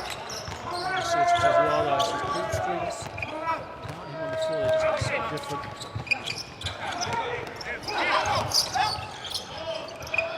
Kick out. Well, more. Rebound there, Paulo. And another basket takes it back up to 59-55 for Angola. Big three from Reggie Moore. Finally gets one to go. And quickly, Indoniema in transition to Lionel Paulo, and is bumped. And a foul has been called on Lionel Paulo. How in the world?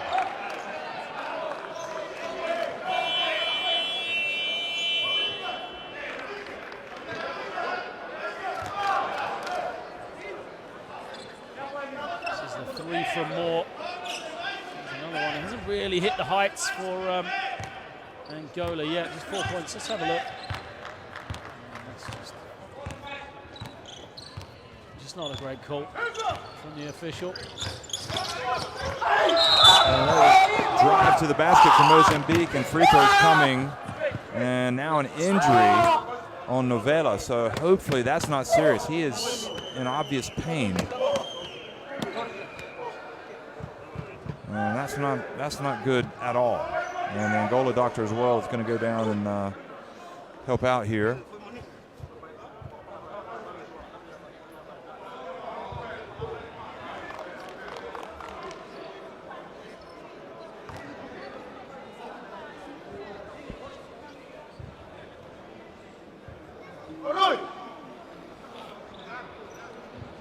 So we'll have to keep an eye on this.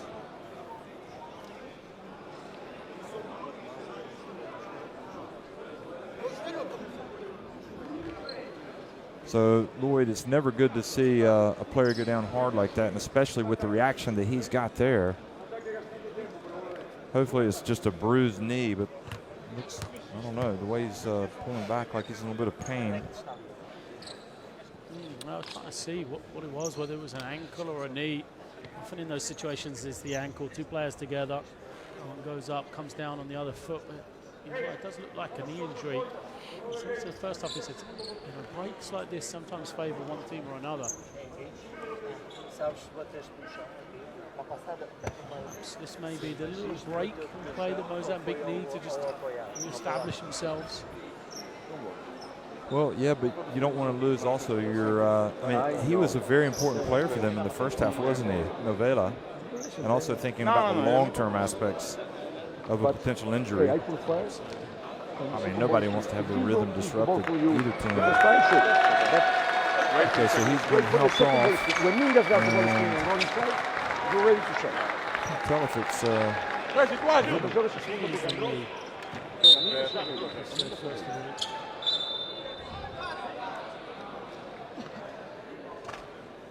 Okay, watch again. Well, actually, it was on takeoff. It had to be on takeoff because the way he came down. That's never good. No.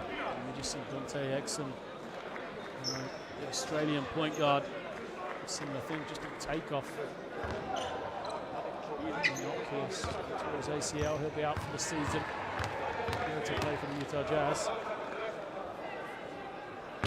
And coming in, and the free throw is good. So Chimonzo, Baggio Chimonzo, he's all smiles. It's a shooter's touch, it's going to be part of the ring.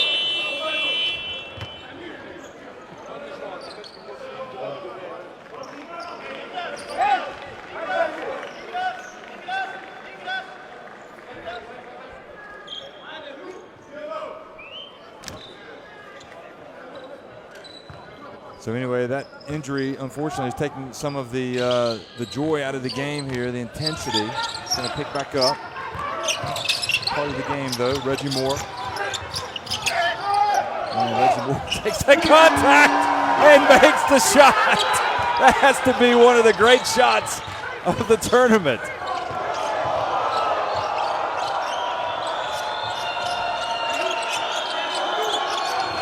You will see that play on the highlight reel. Not how they draw it up. And Mozambique wanting a foul. And it goes, and shot clock violation. Excellent play from Angola.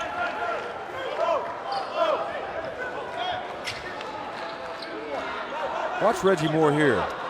Now he thinks he gets fouled. And he puts it up and makes it. You tell me, Lloyd, what is it? I think Angola have had some tough calls, but I don't think that was one of them. No. The defender just kind of standing in the way. Reggie Moore tried to make the fake. It didn't work. He just ran into a defender that just happened to be standing there. Basket's good still. Angola, what a quarter for them. What was that? 29-14, third quarter. And very similar to the game in 2013. The difference was at the half it was a 2-point game in favor of Angola, but the third quarter once more has been the Achilles heel for Mozambique against Angola. Boa defensa, concéntrate muito na defensa. E muda essa puta da cara. Positive is the 4 fouls on Moraes. Vamos defender agresivos. The only Hay que correr double-figure máis os scorer postes. for Angola right now, and he was a big part of that run in the third period, wasn't he? He hit a couple of big threes, created stuff off the dribble as well. Without him on the floor, maybe Mozambique can get going, but problems for them as well with foul trouble. Okay. Lulu, cabeza, ¿ok? Cabeza. Y confianza, cabeza y confianza, ¿ok? Comenzamos a jugar. So those are the stats. Free throw shooting has dropped off a little bit for Angola. Let's see what their turnover count is. So just 20 turnovers in the game for Angola. And that's pretty much what they had at halftime. I think they had 18 at halftime, so much better from that standpoint. And the hope is that Novella is okay for Mozambique on the other bench. But clearly Angola, having had the brilliant third quarter, the job isn't done yet. They're only up by 10. Excuse me, they're only up by 4 with 10 minutes remaining.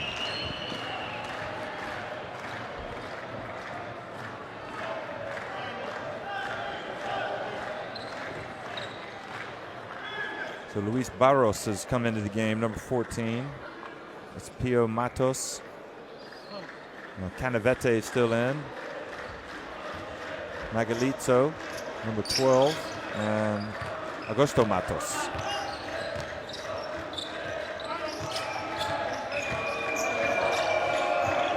And Fortes is back in for Angola, number 7. He and Mingus try to trap on the baseline. The ball goes off of Magalitzo and back over to Angola.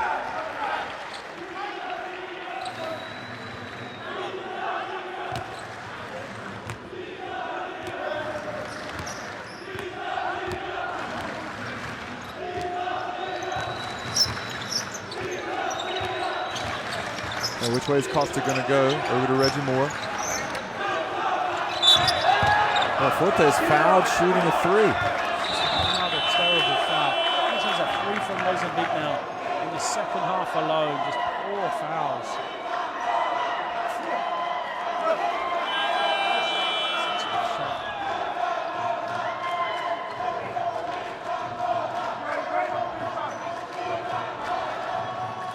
So the foul, I think, was on Barros, Luis Barros.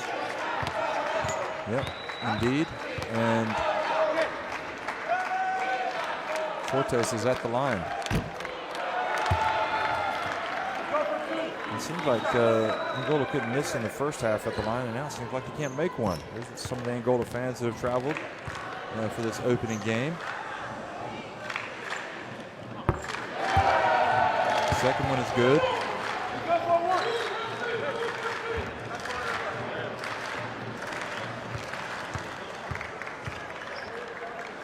So his first point of the game. It just makes 1 of 3, so maybe it wasn't a bad foul then. they've gone from 100% to 69% to 22 of 32 at the line. Oh, terrific block from Leonel Paulo. Paulo is an athlete, explosively, but watch out that cut, he was open as well. Mingus missed him. Fortes drives in, puts it up off the glass. I mean, everything in the first half has gone against Angola. Now, Fortes throws a terrible pass and just bounces off the defender right back to him for an open layup. It's amazing how that extra energy just creates your own luck, isn't it? From Mingus again. Yep. 3-pointer, no good from Matos. And Mingus not able to control it, goes back over. Moreira, meanwhile, is going to come back in for Angola for Mingus. A substitution again. The game's just at that stage where it's getting a bit loose. Everybody's getting a bit tired, and now just the energy, the legs of Moreira. I feel like there's going to be a lot of rebounds for him to take. All he needs is 2 or 3 offensive rebounds and putbacks, and that's it. Game's done. Hugo Martins comes in for Barros, meanwhile. Barros isn't going to draw the wrath of the coach, probably, because they only made 1 of the 3 free throws. And now Matos comes back. 22 points for him. First points of the second half? Did he have 18 at halftime or 22? 20. So that's the first points. And now Reggie Moore loses out of bounds. No, it was 18. So it is. Points, yeah. So, you know, one of those things where Angola, with that chance to try to build some cushion, they just can't quite pull away from Mozambique yet. Looking at the statistics from halftime, the big adjustment that they've made in Angola, they had 18 turnovers in the first half. 21. Yeah, absolutely. Just 3 since. Like I said, they've done a really good job second half of looking after the ball. And it's not rocket science, is it? You look after the ball, you don't give it to the other team. Even if you're not making shots, the more shots you get, the more you're going to make. So, especially when you get Moreira pushing the offensive board, 7 rebounds, 35 to 16 in the glass in favor of Está a estragar a pressão. E os extremos ficam aqui. Não. Se este gallo faz flash de ajuda, estes caem aqui. De facto, para poder ter o lançamento, ok? Ok? Muito mais pressão. Vai, vamos. Warm up de mim. Defesa, defesa. 1, 2, 3.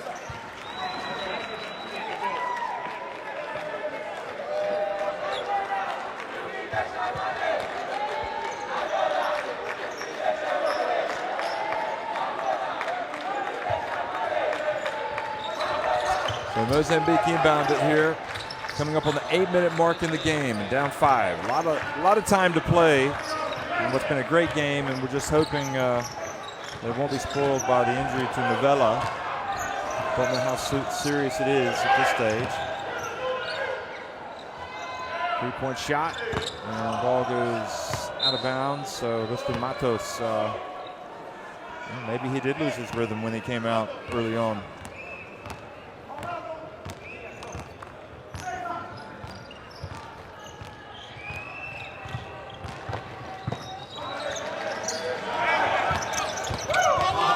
How open he was there. Fortes for 3, count it! Well, they got fouled shooting the other 3 and only made 1 free throw, so I guess he'd rather hit the 3. Barros is going to come back into the game soon. Pio Matos, a little bit out of control for him, turns it back over to Angola. Barros was just collecting his top from the subs bench. Take his seat. All right. This is dangerous time for Mozambique. Angola really start to find their range from the three-point line, really, more than anything. 2 of 10 in the first half, 6 of 17, so they're 4 of 7 in the second half.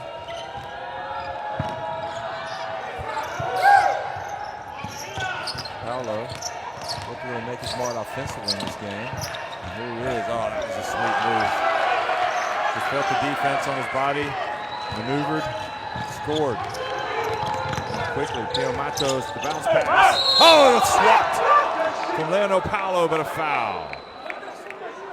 I like the move offensively to go to Paulo in the low post because he's being guarded by Augusto Matos. You know, maybe he's going to pick up fouls. He's giving up a lot of size, but more than anything, he's got to work on the defensive end as well. And with Moore as the offensive the 4 position, he can extend and stay behind the three-point line and knock it down. You can't help off really anybody but Moreira. You help off him, and he's liable to go crash the boards or get a lob.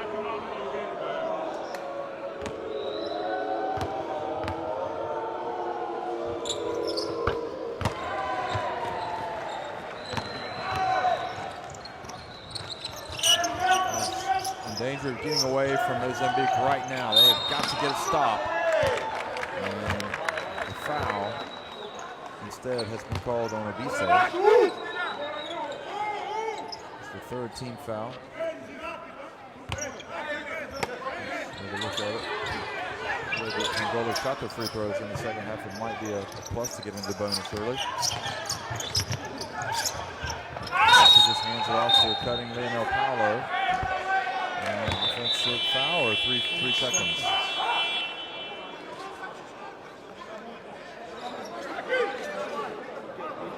You put the 2 points or only 1? Yes. Mozambique now. 2 points. No, it's our class. Okay. Wait for the sub, wait. Yeah. The free throw, 2 points or 1 point? He scored both. Both, 2. He scored both of them. Okay, 2. Okay, 61. Okay, 61. Thank you. Okay. The score is 61. Okay. Stop. Mozambique. And that third quarter by Angola.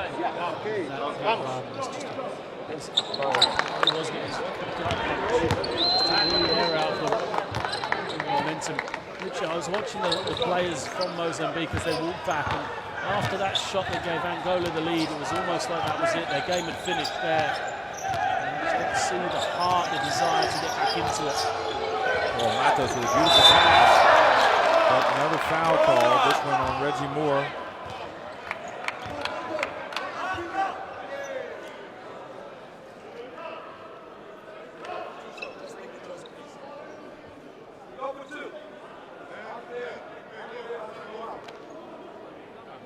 They had the basket guarded pretty well there, but Matos is going to the line.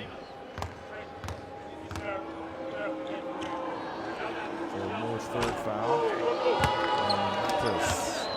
This is the first. Remember that all 4 teams from the 4 groups will progress anyway, so it's all about playing yourselves into shape, but also jockeying for position.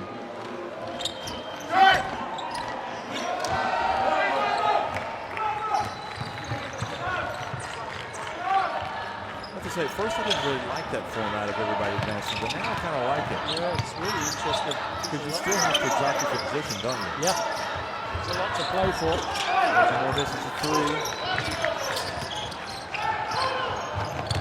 And absolutely. Really well, just not to foul. That's the most important thing.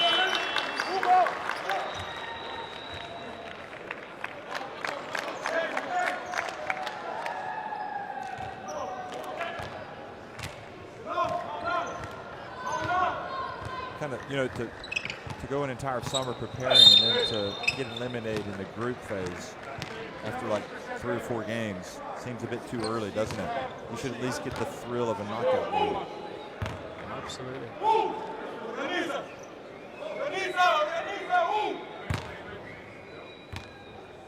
scrapped down low, and the foul was called on Canavete.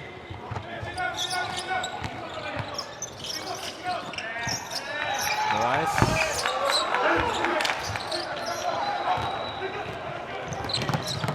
And this back pedals.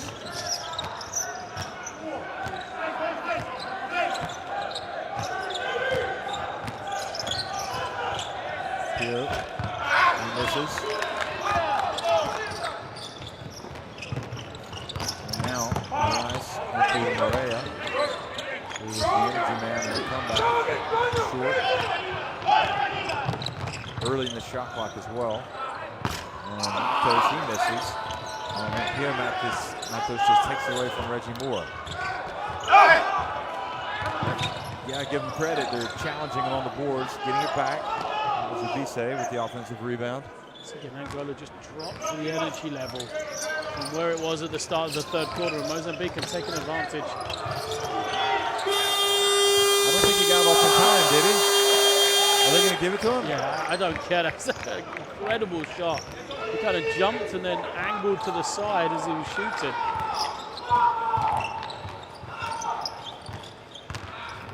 Rice gets in with the left hand. Well, he really has impressed tonight. I mean, I said the question maybe at the point guard, didn't I? Without Barros there as the backup, but he has proved that he belongs and he can be a spark as well. I think he's got more offense than Barros. Yeah.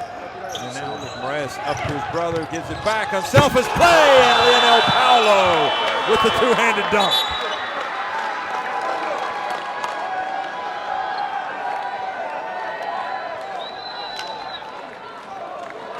Ten-point lead. You like to see that, don't you? I mean, you like to see, it's not so much the dunk, it's that here he is, give it to the big guy who's run the floor. And he's been working hard on both ends, Paulo. Let him have a chance to have a dunk. That's something, Angola, this is contingent. They've been better, Angola. It's all about the energy. They can play defense, that energy, they're a handful, but when they just dull, almost expect to win. Yeah, I'm going through my own mind, remembering these great Angolan teams over the years. To see the foul trouble for both teams. Carlos Moraes before, and Machati has before. A lot of players on 3 fouls apiece. How this Angola team measures up against the other ones. There's no Gomez now in this team. There's no Cipriano, as you alluded to. See the top scorers, Matos. Big changes since 2013. I think that shows you the depth of Angolan basketball that we talked about before, how they've managed to bring in new players, because you think, Gomez isn't there. Also Carlos Almeida, who is a forerunner. Yeah, a great three-point shooter for this Angolan team. He played 2013, he's now retired as well. So they've lost 2 major players through retirement. They've also lost 2 major players, I would say, through injury as well. But they haven't dropped anything, really. Paulo comes back into the team. He didn't play in 2014, and he's taken on that Cipriano role. Moraes is in to play for Barros, and Moreira has come in and really just given something they've never had, that really athletic big guy. Yeah, I like the newcomers. I just think they bring a different dimension. Clearly, the other teams were great, and this team is going to try to be great as well.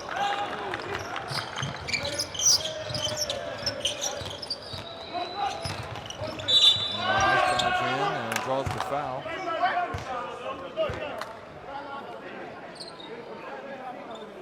And you've got the bruiser, Ambrosio, in there. I'm just wondering, as you look at Reggie Moore and the foul again on Moraes, if Lopez will be juggling his starting lineups to try to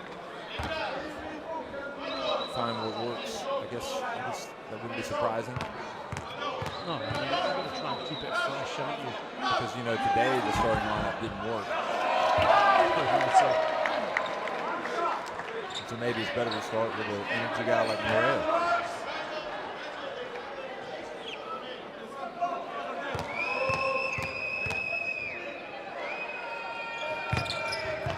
Second free throw good from Moraes.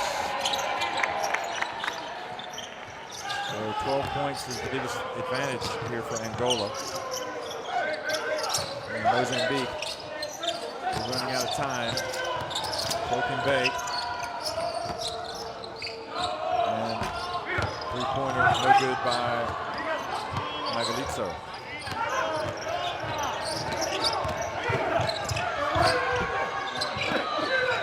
Rebound from Ambrosio and back out. You know, when Mozambique looked back that third quarter, Moraes drives in for the layup. Look at the celebration there. When he looks back at that third quarter, I wonder if there's anything that he would have done differently against Angola.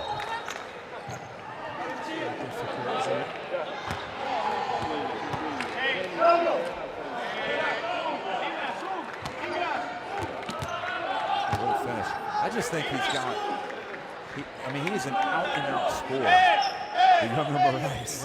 In many ways, in this game anyway, more so than his brother. Yeah, quite possibly. He's got 15 points. Excuse me, he's got 11 points. No, his brother's got 16. Yeah. Carlos scores some bunches and he scores quite quietly. He's played 11 more minutes though. Yeah. His older brother. And Carlos hasn't played particularly well. No. You think back, you think to a lot of misses, but always seems to come out with the points. He's just 4 of 12 from the field, Carlos Moraes. But and this is where, when you look at the statistics and you think, okay, where was the game won and lost? And you have to say, in that third quarter, that Moreira was the guy that really turned things around with the 9 points.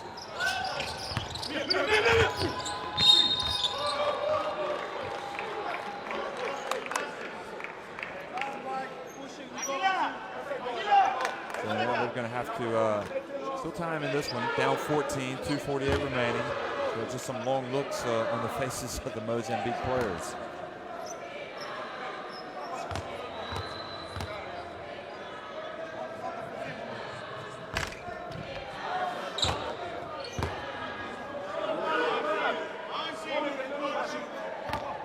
Looks like Magalitso's getting an earful from the coach. Martin Garcia. Costa brings it back. You highlighted the importance of Costa. How do you figure his situation in this team now?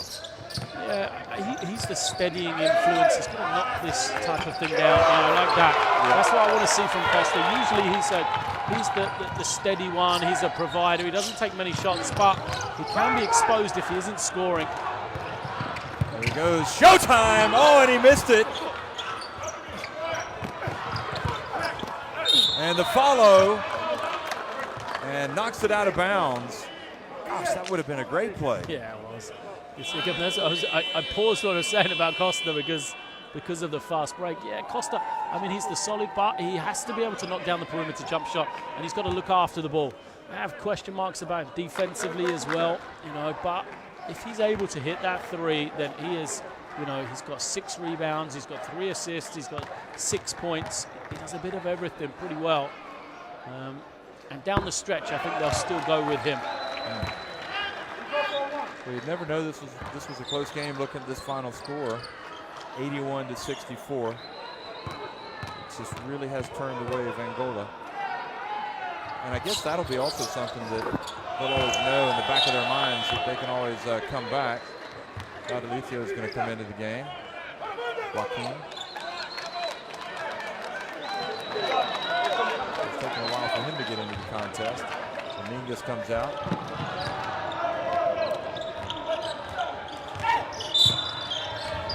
Must be frustrating for a player of his reputation and Badalicio Joaquin to come in this late in the game. He's a great player. He has great numbers. Played 4 years at the University of Hawaii. Yeah, Rainbow Warriors. Yeah, he's a very good player. But I think it shows you the depth of the Angolan team. Say Ambrosio, Mingas, Reggie Moore, Moreira, all very good players. Badalicio would be a starter on most other teams in the AfroBasket.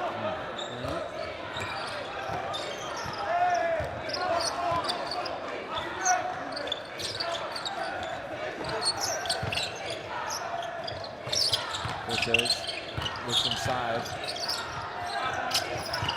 Costa hands it back off. Badalicio So he's off target. It was a thrilling game, kind of, easing to its conclusion here. And I suppose at the end of the day, with Angola, the way they suffered in the first half and the way they were able to turn this thing around in the third quarter, this game is going to be a big boost in confidence for them.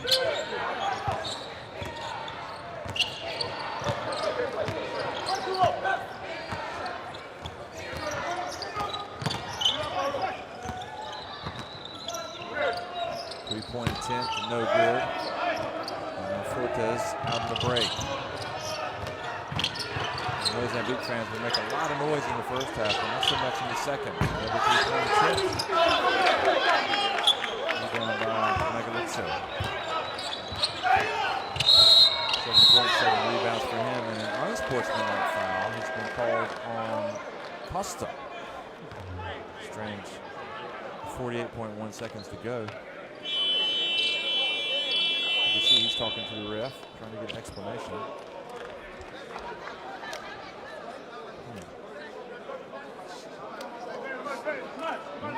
Felt like he wasn't making a play on the ball.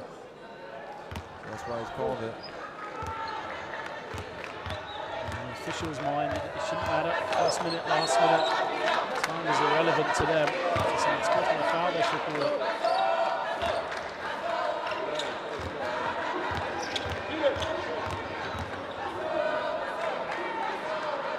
So we've seen Cape Verde win today, handsomely over Cote d'Ivoire, although in the press conference after, Cape Verde were talking, we're just taking it game by game. We're happy with that. And Cote d'Ivoire as well saying that their AfroBasket, they've got a lot of improvement that they can do and they expect to make it. And now we've got Angola that look like they're going to get their win here in the next 45 seconds against Mozambique. And for Mozambique, you can't help but wonder if it's going to end up being they're going to feel like it's a missed opportunity. It'll be interesting to see how they respond after this.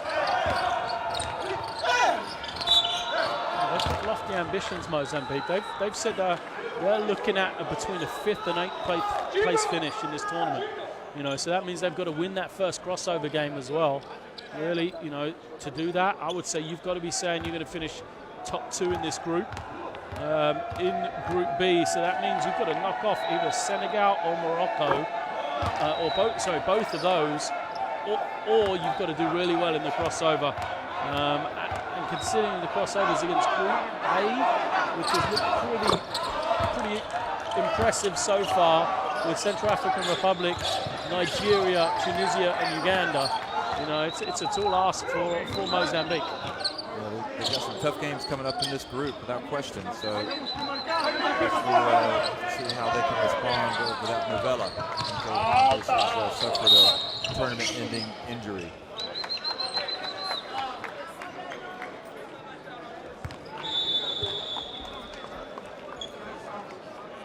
So we'll have a couple more games coming your way today. And this is the final 10.8 seconds tick off the clock. Nacho Lopez. After an uncomfortable first 20 minutes, obviously said the right things at halftime because Angola came out and turned this thing around in the third quarter. Well, you've got to give him credit, haven't you? The second half, the third quarter especially, absolutely different team. His words have obviously inspired them.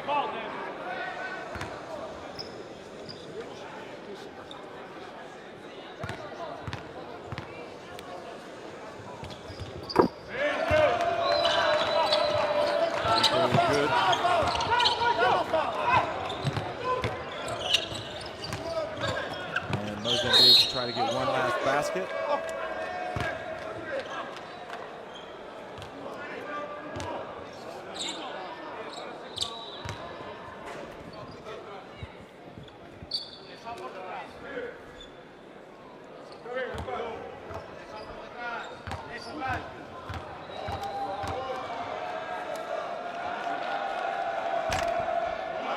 First one is good.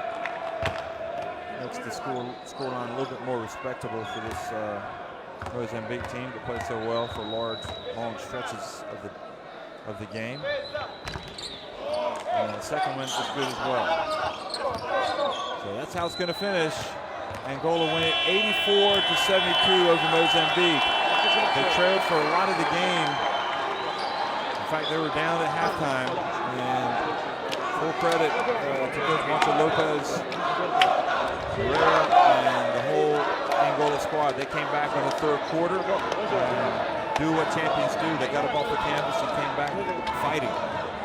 They really did. I mean, it's another team which has got through, done the job, but less than impressive. Really, 1/4 of good play, I'd have said, from Angola. It's about all we got, but there's plenty of time left to go. We're still trying to find those rotations, get them organised. They'll play better. So well done for Mozambique. He said it's a difficult group, a difficult crossover for them, but they played well. You know, they deserved to lead in their first half, didn't they?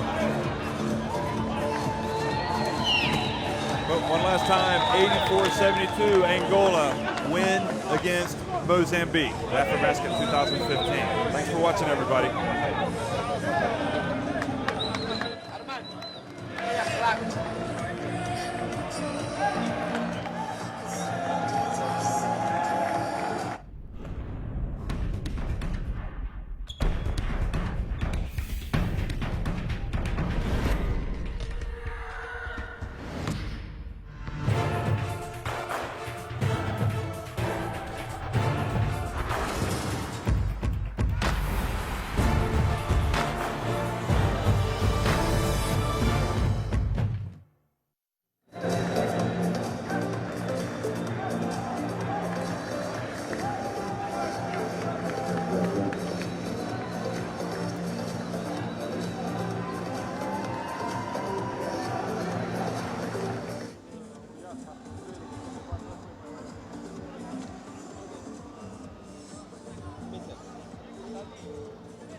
Muito boa noite, vamos então saber de tudo à volta desta estreia vitoriosa da Seleção Nacional diante da sua similar de Moçambique.